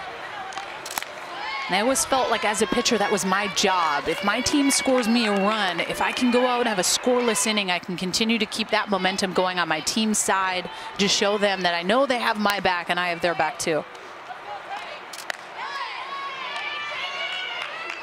2-1. What's been missing from McQuillan so far in 2 weeks of Athletes Unlimited softball? I think by week 3, she's going to reel it in a little bit. I just think trying to find her groove, hit good spots. And listen, they're forever rotating behind the battery a little bit. The catcher's changing, so I think it's just better open lines of communication with what it is that you want. On the ground right side, play right in front of Myers. That's the first out. It acts like a sacrifice, but it won't be scored like one. It's a 4-3. Perez moves to second. And that is what I love about this league, is that you're putting these athletes at times in uncomfortable positions where they have to get better, right? We all know that you love throwing to a certain catcher, and the communication is important with that. But a lot of these athletes have not been able to call pitches, right? They've always had a coach in college call pitches. So it's a whole other layer to be able to have the good battery and the communication to be able to have some success. Okay, we're going to see some redemption possibility here. We're going to have a pitching change. Victoria Hayward, the center fielder, has come all the way in to the pitcher's circle, and she's making the change. So McQuillan leaves, and Morgan Foley, who scuffled an inning ago, will get a second crack at it. Foley's had a chance to think about it, clear her head, maybe go to the bullpen, get a couple of tosses, and change the muscle memory. And she will pitch to Anissa Urtez. My motto is pressure is a privilege, and I've always loved that. And what you put into it is what you get out of it. And when you're training and you're putting yourself in a position to, you know, play in a league like this, you have to train with the intention that there will be pressure, and you push yourself into this unknown. So when you get here, you're able to thrive and rely on how hard you've worked. So when the pressure sets in, you feel comfortable. So this move to Morgan Foley in the circle is choreographed. Victoria Hayward remembers that when Foley came in an inning ago, she faced 6 batters. She only got 1 out. Well, the out that she got was the batter right here, Urtez. She struck her out swinging. So a chance to get back on the beam for Foley against someone who she's had success against before. Runner on at second, 1 out.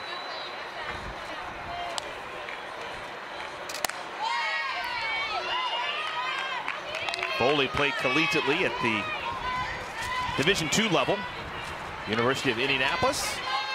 He is a native Hoosier. Put up just historically good numbers as a college player.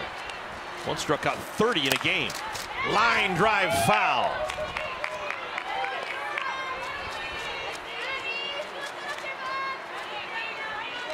In case you're wondering, University of Indianapolis, they're the Greyhounds. Foley was really big on, you know, she was at D2 and did a lot of things, but wanted to express that it doesn't matter if it's D1, D2, D3, find something that fits for you. Morgan is engaged. Her fiance also does good things throwing the ball. Her fiance Caleb Ort, who is a right-handed relief pitcher in the Yankees chain. 3-2, misses high, and Urtez draws the walk. Runner at first, runner at second, still just 1 out.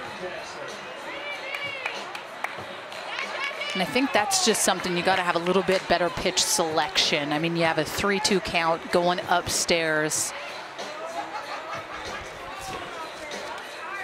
So Victoria Hayward thinking that maybe Foley would have success against Urtez. That doesn't work out.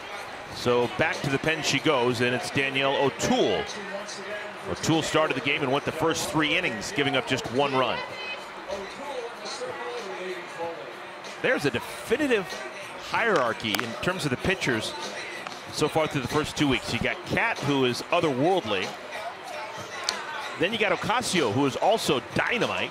And then third is Danielle O'Toole, and after that, it's kind of everyone else.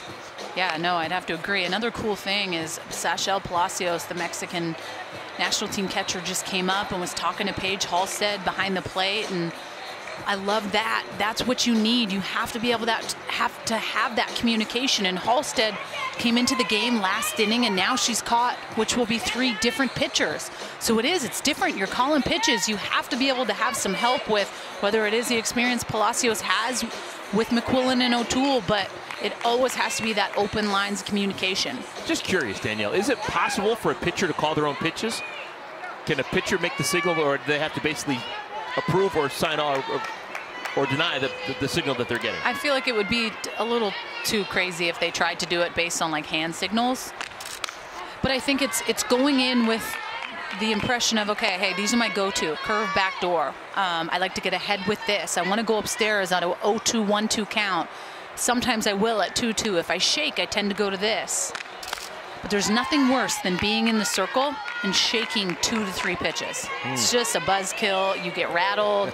Then you get in your own head. Man, do they know what I'm going to throw? So I think it's important. If I shake usually once, I'll call time and get my catcher to come out. Off-speed pitch. Swung on and missed by Jasmine Jackson. Ball and 2 strikes. Perez, the runner at second. Urtez at first.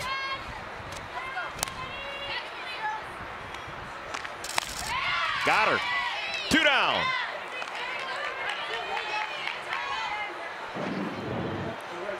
I love this. Beautiful curveball, not happening for Jackson. That's in the other batter's box, but she just comes in, O'Toole, and shuts the door. Jackson struggling a little bit. Had a heck of an opening weekend and has definitely struggled a little bit this weekend. Now 0 for 3 in today's game. Back to the top of the order, and Zirkle. Zirkle had a line drive base hit that drove in a pair an inning ago. Best to ever come out of Milton, West Virginia. It's a town of about 2,000. Located hard on the Mud River. Actually driven through before. Ball and a strike. Morgan Zirkle went to Marshall, played for the Thundering Herd. Marshall is in Huntington, which is about 25 miles away from her hometown of Milton.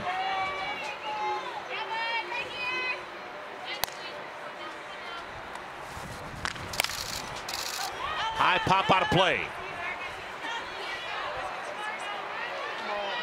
This is the second week of Athletes Unlimited softball. 6 games every weekend, doubleheaders Saturday, Sunday, Monday. In total, there will be 5 weeks of play. When it's all said and done, we will look at the leaderboard points-wise, and there will be one player who will have the most and will be the most outstanding player. Pretty cool. Out of 56 players, only one will be tops. You're not sharing a championship trophy with anyone else. You're playing individually. You're playing for some money and some bragging rights, and those are 2 things that I wouldn't mind playing for. 2-run game. Team Ocasio leaving Team Hayward by a pair, looking for more. 1 ball, 2 strikes to Zirkle.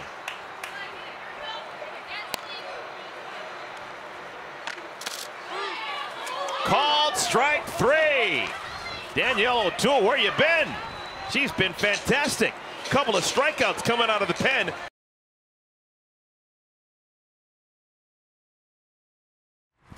Bottom of the 5th inning. So far, so good for Team Ocasio. They're out in the field right now. A 2-run lead. 6-4 is our score.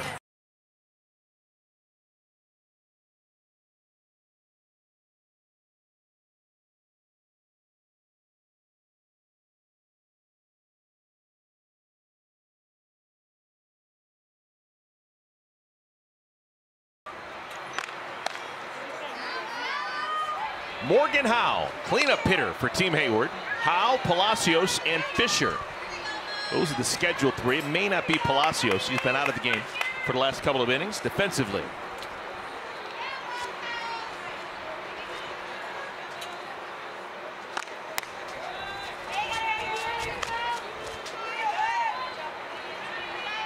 Alicia Ocasio began the game out in right field, replaced her former college teammate Kelly Barnhill an inning ago. Gave up a run. It was earned. And for those wondering, there will be that live draft that's held tomorrow night. And it's kind of cool. It's free. You can go in and you just get to watch and see the dynamic and how it goes down. I like to watch it on Facebook with the Athletes Unlimited. Starts at 5 o'clock Central Time. Down the right field line, that's a fair ball. Will it be extra bases? Zirkle, a bullet to second, and Howe is safe. A sliding double to begin the 5th inning for Morgan Howe. And I'd be trying to pick Howe on my team in the draft tomorrow, I will tell you that much. Just able to get in just in time. Good job of staying on the base because Urtez kept the tag on her for a long time. And sometimes you'll notice with turf too, they tend to slide off differently than they would on the dirt. Here's Palacios. It's an important runner on at second base. Team Hayward's down 2. If they can just chip away.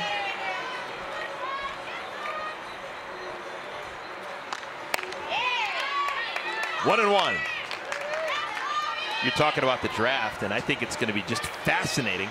I can't see a world in which Kat Osterman doesn't have the #1 pick. She's got so many more points than anyone else. So she can pick whoever she wants besides the other captains. There's 3 other captains. Well, the catcher that Kat has enjoyed throwing to for 2 weeks, Gwen Spekas, is in the top 5 right now in points. So if Spekas has a big game offensively and moves up the leaderboard, she could be a captain and be ineligible to be picked by Kat.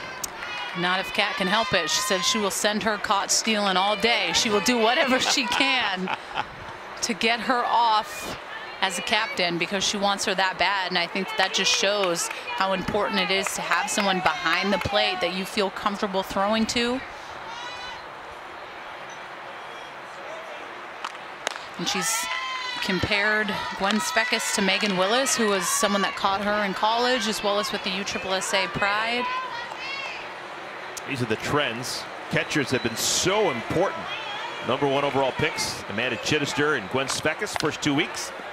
Softly, Urtez. Fans, head over to AUProsports.com for custom merchandise, watch party kits, and pick'em games. And stay connected with Athletes Unlimited year-round by following us on social at AU Pro Sports. Going to turn the page now. Paige Halstead grabs a bat. She is batting in Sam Fisher's DP spot. So Fisher 0 for 1 with a walk and a strikeout lifted for the moment.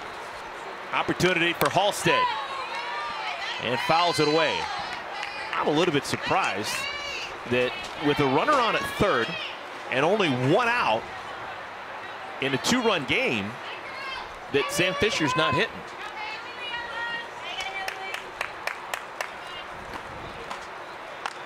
And I think it's, you know, can be that diamond in the rough type feel. We saw that with Jordan Roberts, where she got to go in for a pinch hit and dropped a bomb. And Paige Halstead is at times kind of like that rookie, right? Fresh out of UCLA. Strikes out on 3 pitches. That is the first strikeout for Ocasio. 2 down. Howe remains at third. But I do agree with you. I was a little shocked just with the experience piece that Fisher brings.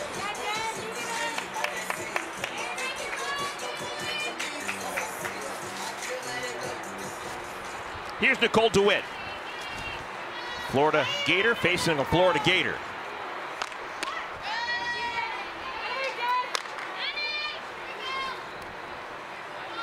And what does Ocasio want to do? She doesn't like the ball.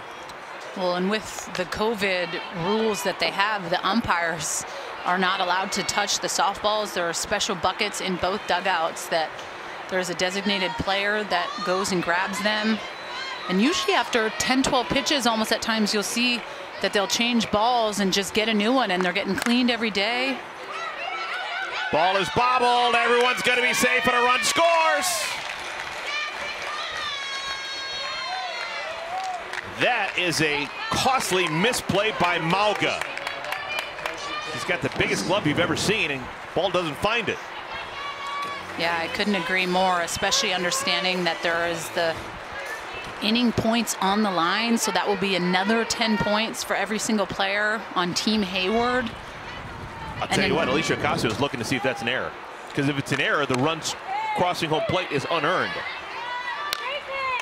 I think that's a play that Mauga needs to make and normally makes. I think that should be an error, but we'll wait for the final ruling.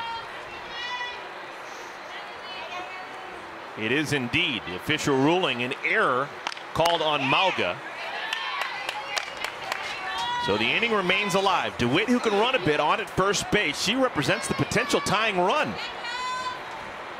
Kelsey Jenkins, the batter. This will end the inning. Textbook, fundamentally sound. Kaylee Clifton throws out Jenkins.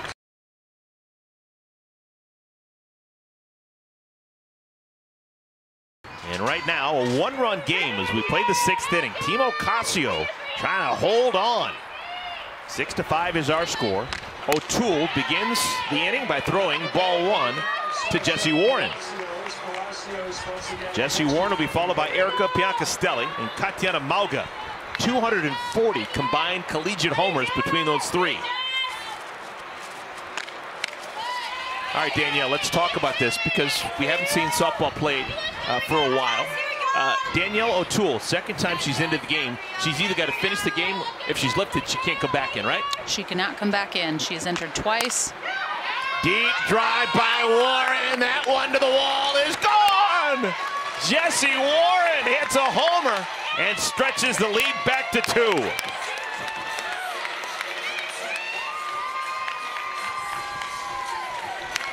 That is the first home run for Warren here at Athletes Unlimited. She's now a triple away from the cycle this evening. And it doesn't feel like it. That does not feel like it's her first home run because she's that good. But listen, we're talking 2-0.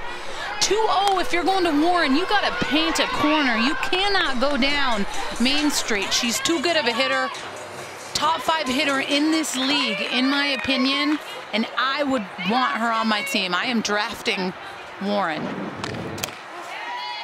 Immediately after that pitch, O'Toole and Palacios having a discussion.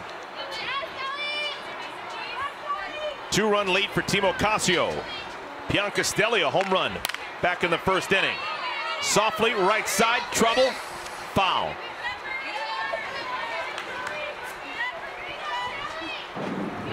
And they put Palacios back behind the dish. And listen, I'm not entirely sure how the conversation goes, but what comes with the territory of being a pitcher is just owning up when people go yard or you're not able to get ahead. Nothing is ever the catcher's fault. And it's a big responsibility because, you know, big wins, big losses tend to fall on your shoulders, and, you know, you can be humbled, embarrassed, happy, sad. I mean, every emotion in the book. Wow, is this going to be back-to-back? Piancastelli goes yard. Her second homer of the ball game.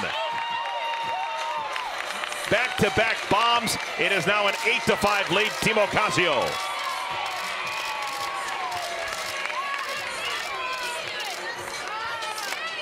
The world's finding out about Piancastelli.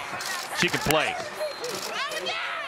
She can flat out mash. That's what she can do. I mean, I haven't seen just a prettier swing. She just gets through it like no other. Wow. Listen, this is a trio with Warren, Piancastelli, and Mauga as far as power. 200+ home runs combined with the three of them. And to have them back to back in the lineup is a challenge for any pitcher, not just O'Toole, but it is not easy going against hitters that can go deep on you at any count, any pitch. Mauga softly, Myers makes the play. That's the first out of the inning.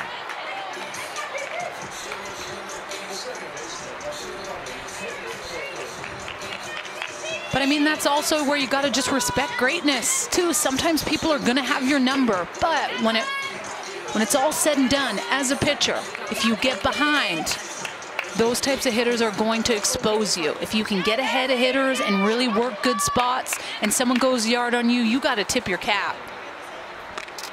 But if you fall behind and then have to put the ball over the plate, you're putting yourself in that position for those hitters to have success. What a monster game for Piancastelli. 2 homers and a double. So just with the bat in her hands, she's got 100 points. And we haven't even factored in inning wins, possibly a game win, possibly one of the 3 MVPs. And I think she's a hitter you and I need to be able to sit down with and just have a conversation about her swing, because it has completely evolved since she has left McNeese. She is the captain of the Italian national team, by far the most feared hitter on that team, leads that team. But what I've always loved is just keeping tabs on her on social media, just seeing she posts so much about her swing and what she does to get better. And that's what I love about social media these days, because little kids can go and find out scoop and some of the best players in the world. It's almost like free lessons. Game leaderboard, Piancastelli, 110 points. She began the day in the 7th spot on the leaderboard, 630 points. So she's going to skyrocket. She's got a chance of being one of the 4 captains. Now currently 4th right now. That is up to date, 640 points. And that doesn't even factor in what she's going to get at the end of the game if her team wins and if she's picked one of the 3 MVPs, which you'd imagine she'll have to be. The first MVP gets 60 points, second MVP gets 40, third gets 20. If you hit 2 homers and get a double, you're going to be there somewhere. Yeah, I feel like it's going to go based on rank of the home runs here. You got a couple with, Piancastelli. You got Warren, who had that big one. You got to put her up there for candidate for MVP? Well, we haven't had a dominant pitching performance really by anyone, so it's going to be a hitter getting the MVP points. 2-2.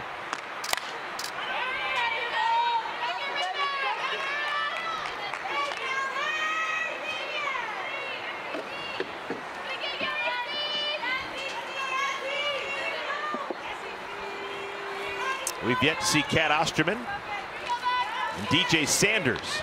They both play for Team Osterman. We'll see them later on this evening taking on Team Shao. Team captained by Samantha Shao. Speared by O'Toole.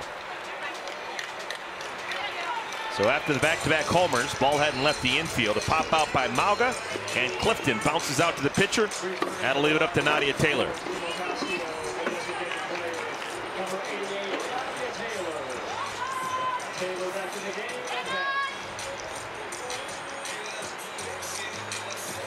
Nadia crushed the ball back in the fourth inning.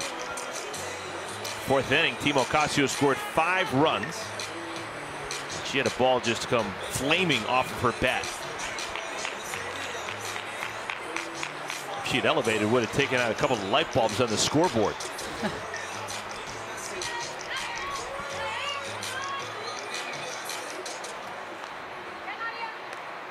Two outs, bases clear.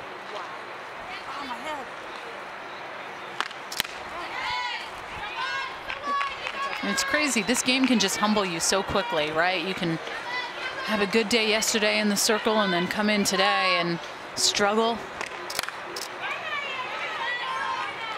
You're a poet and you didn't even know it. Nadia Taylor's hometown, Humble, Texas. You're right. I think I was setting you up for that, though. I knew that. 0-2. Another ball well struck. This one is gone. Third homer of the inning. Just snuck over the wall and left. And look at how happy Nadia Taylor's teammates are for her.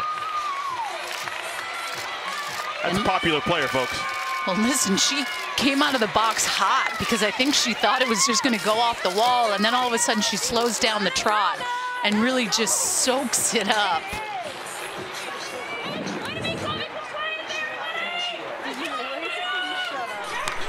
Wow, that was a tater tot out of here. Thing got out of here quick. 3 homers and 5 batters this inning for Team Ocasio. And that's Nadia's first homer with Athletes Unlimited.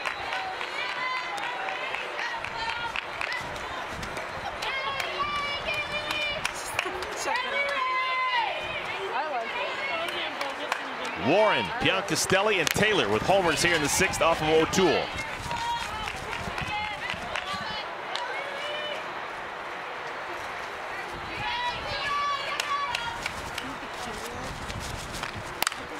Ocasio, a little flare. That one lands foul. Interesting to look down that left field foul line. Morgan Foley's throwing some pitches, and she's been burned. She's already come in twice. I think she's just trying to get some work in and get a feel for what's not happening and what needs to happen. Yeah, I'd have to agree with you. I think sometimes just going to the pen to clear your head a little bit and work on some things.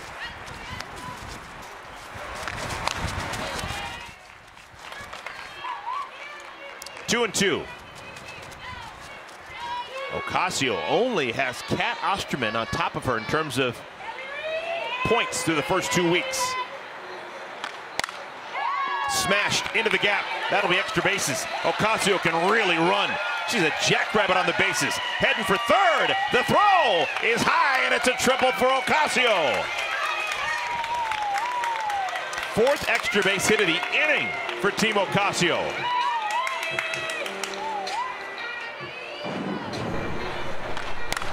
Wow, so much speed, too.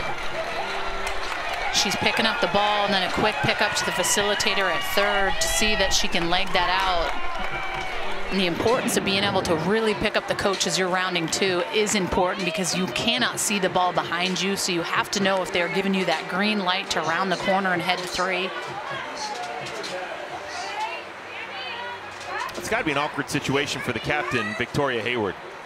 She's in charge of making pitching changes and figuring out what needs to be done with her club. And as great as O'Toole has been throughout the course of this weekend, she can't get anyone out right now. She's already given up 3 homers and a triple this inning. And it's frustrating, you know. This league has a lot of amazing hitters in it, and it's very apparent that they came to play right from week 1. Urtez, this one will be playable. A lot of wind, catch made by Andrews, side retired.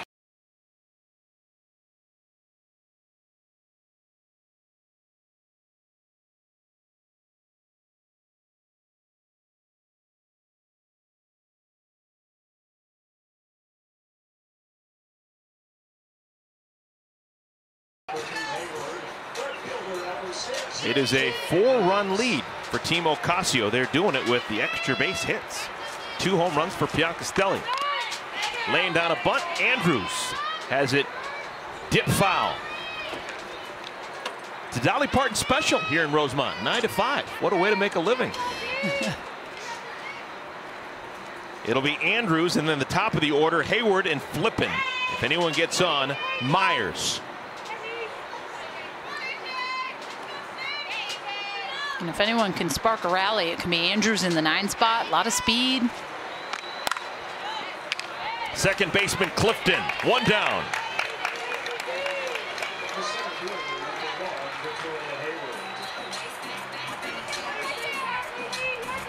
Ocasio coming on in the 4th inning. She's given up a couple of runs, only 1 was earned. First time that she faced Victoria Hayward. Hayward singled and then stole a base against her.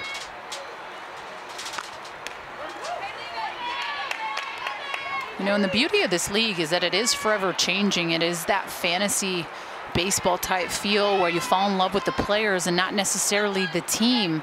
Week to week, they're going to change, and that's what I love about it, because you're putting athletes in a position at times where they're uncomfortable, and that's when you see them grow and get better. And sometimes it would be unfair to keep the same team the whole way through. So I like that the athletes are in the driver's seat with this. Performance trumps everything, because if you're at the top of the leaderboard, you're going to be able to choose your team. Hayward's out. She was hit with the ball when she was outside the batter's box. So a tough way to go back to the dugout. 2 down.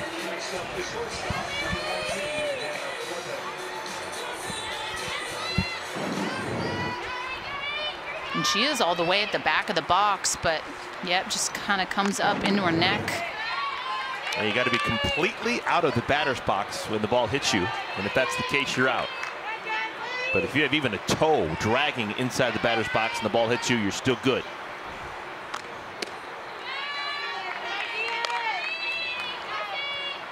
Couple quick outs for Ocasio, and I love that 3 spot in the top of the 6th inning, putting her team in a position to win this inning. Flippin lays down a bunt. Ocasio in time, yes. Wow. Yes, sirree.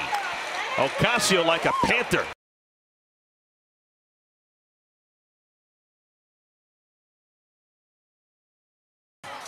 Made it to the 7th inning. Team Ocasio flexing some muscle, leading by 4. The bottom of the 6th ended with a bang-bang play at first. It's going to be our Geico defensive play of the game. And it was magnificent by the pitcher Ocasio. I mean, I just can't. Ocasio is so good. I love the fact that she's a 2-way player, but the way she defends her position, it's like not up in here. She's just so quick to just get that little sidearm piece straight into Clifton. Bang, bang, textbook. That play was reviewed, and it was deemed to be the correct call on the field. So we play on. 7th inning. It's a 4-run game. Danielle O'Toole remains in the game for Team Hayward. She had a rough go of it in the 6th inning. Probably the first time in her life she's ever given up 3 home runs in an inning. And that never feels good. But what I will say, at times when you are humbled in this game, it allows for you to dig a little bit deeper, work a little bit harder, and find ways to get better. And this is a very difficult league based on the talent. So you have to know that coming in as a pitcher, that there's going to be times where you get a piece of humble pie and you may not like it, but how are you going to get better from that is the question. Jasmine Jackson leads things off. Jackson trying to get back into her hitting shoes. She was fantastic week 1. Has had a slower weekend this time around. Softly into center field. Hayward.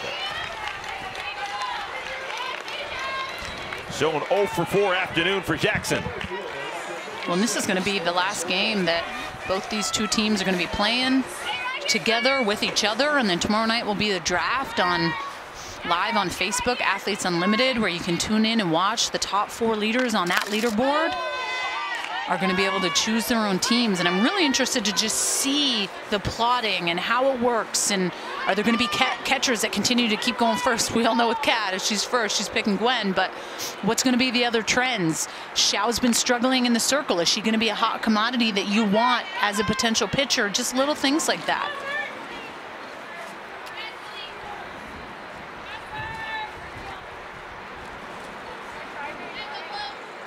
Morgan Zirkle.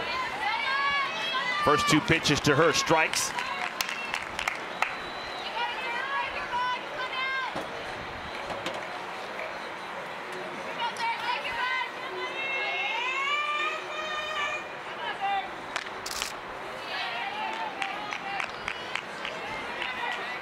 Zirkle's been part of the U.S. national program in her past. 2017 played with Team USA.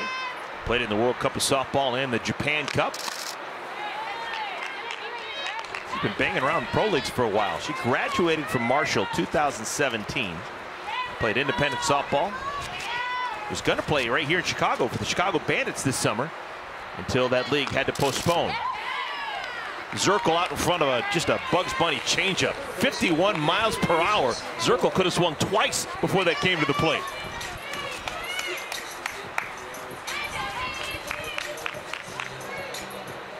So a much better inning so far for O'Toole.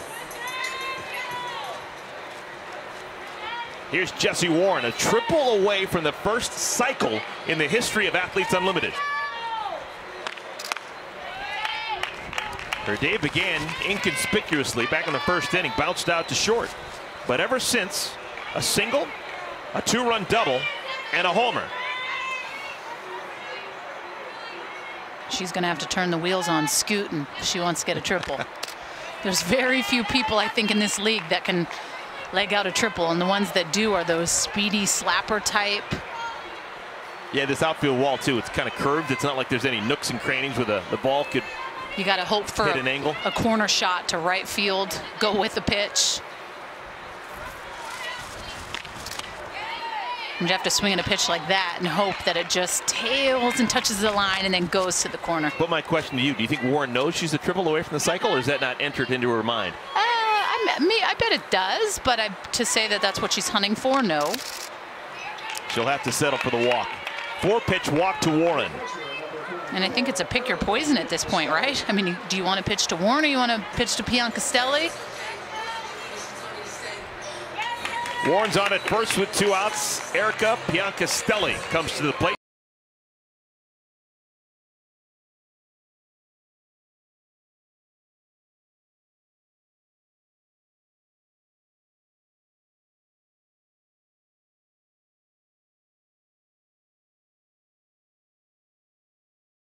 Piancastelli. Of course, we've never seen a 3-home run game. This could happen right here.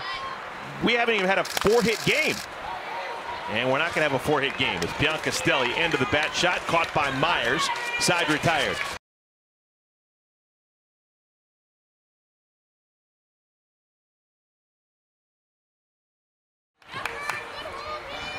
Bottom of the 7th inning, Team Hayward up against it, down by 4, 9-5.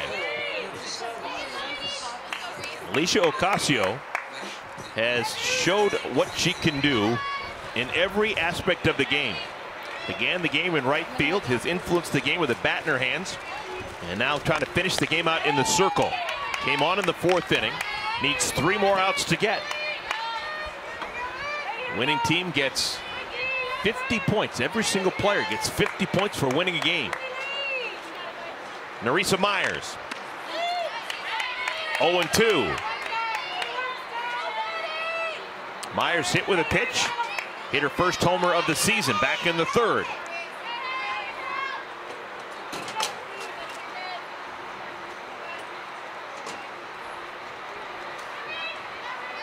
Myers is from Petal, Mississippi.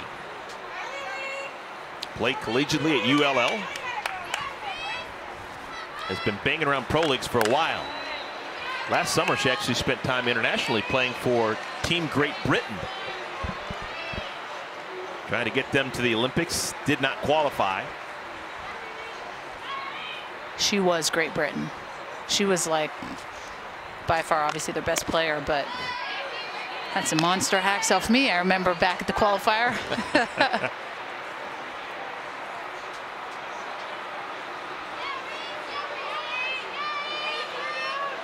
1-2. High pop. Will it carry? To the wall. Zirkle comes in, makes the play. Wow, that thing hung up for a day and a half.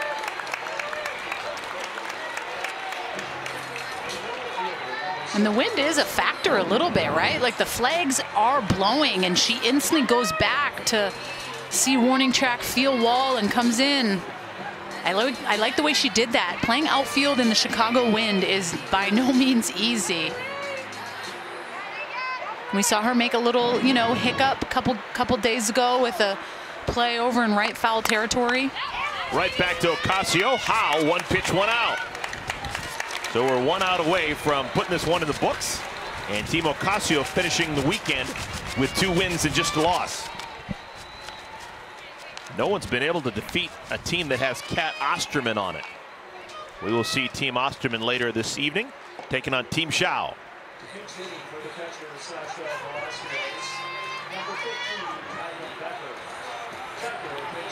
So Kylan Becker, former All-American at Ole Miss, grabs a bat. First time we'll see her in the game today.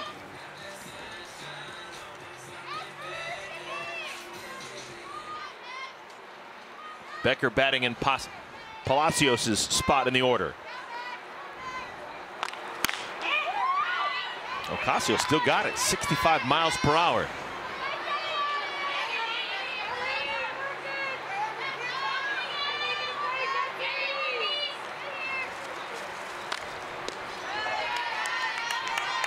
And that really is just what has made Alicia Ocasio be such a dominant two-way player, but most importantly in the circle is her ability to change speeds. She does it like nobody else in this league.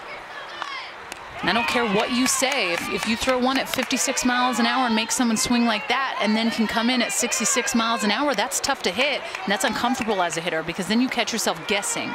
And when you catch yourself guessing, advantage usually goes to the pitcher.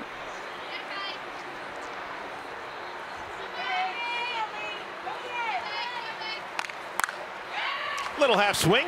Nice hit there by Becker. Ball scoots away from Perez, and Becker is on her way to third. Oh, dangerous play. Becker is safe. I didn't see the real urgency to get to third. I love the big smile on Jesse Warren's face. And this is going to be challenged. This is going to be looked at. And Becker right now has her heart in her throat. Well, and I also wonder, right? Like, she's dying for some points here, too. Ooh, boy. Down by 4, making it out on the bases, trying to stretch a double into a triple. Oh, man. The ruling on the field was safe. One thing I've always noticed about Warren, she's just a pro with the tag. She's a pro with the tag, and we are in a situation right now where Team Ocasio does not have a challenge, but after the 6th inning, the umpires are able to make that call on their own, which they have. But just going back to Warren's tag, she makes it look flawless, and you're always taught that. I mean, when I was at UW, not that I was playing a position, but HT would teach the pro of the tag. You want to make it just drop and look like you got her, even if you didn't. And she's always so good at it. She fools me every time. I'm a good translator at UW, University of Washington, HT Heather Tarr. All right, I did it. All right, Mike Rayner is taking a look at that. Third member of our broadcast crew has the responsibility of determining safe or out. The call on the field was safe. we have a tag before the base runner's on the bag. I'm going to reverse that call. Thank you, Mike. Okay, so the game ends with Becker trying to go from second to third. You don't see that very often in a 4-run game and out on the base pass to end a game. So congratulations to Team Ocasio. They finished the weekend 2-1. They win a Dolly Parton special 9-5. And they can have some confidence as they go their separate ways into week 3. Yeah, and I mean, I have to go hats off to Alicia Ocasio, the captain of this team. She was feeling the pressure prior to the draft last week, but drafted a team that could do some damage.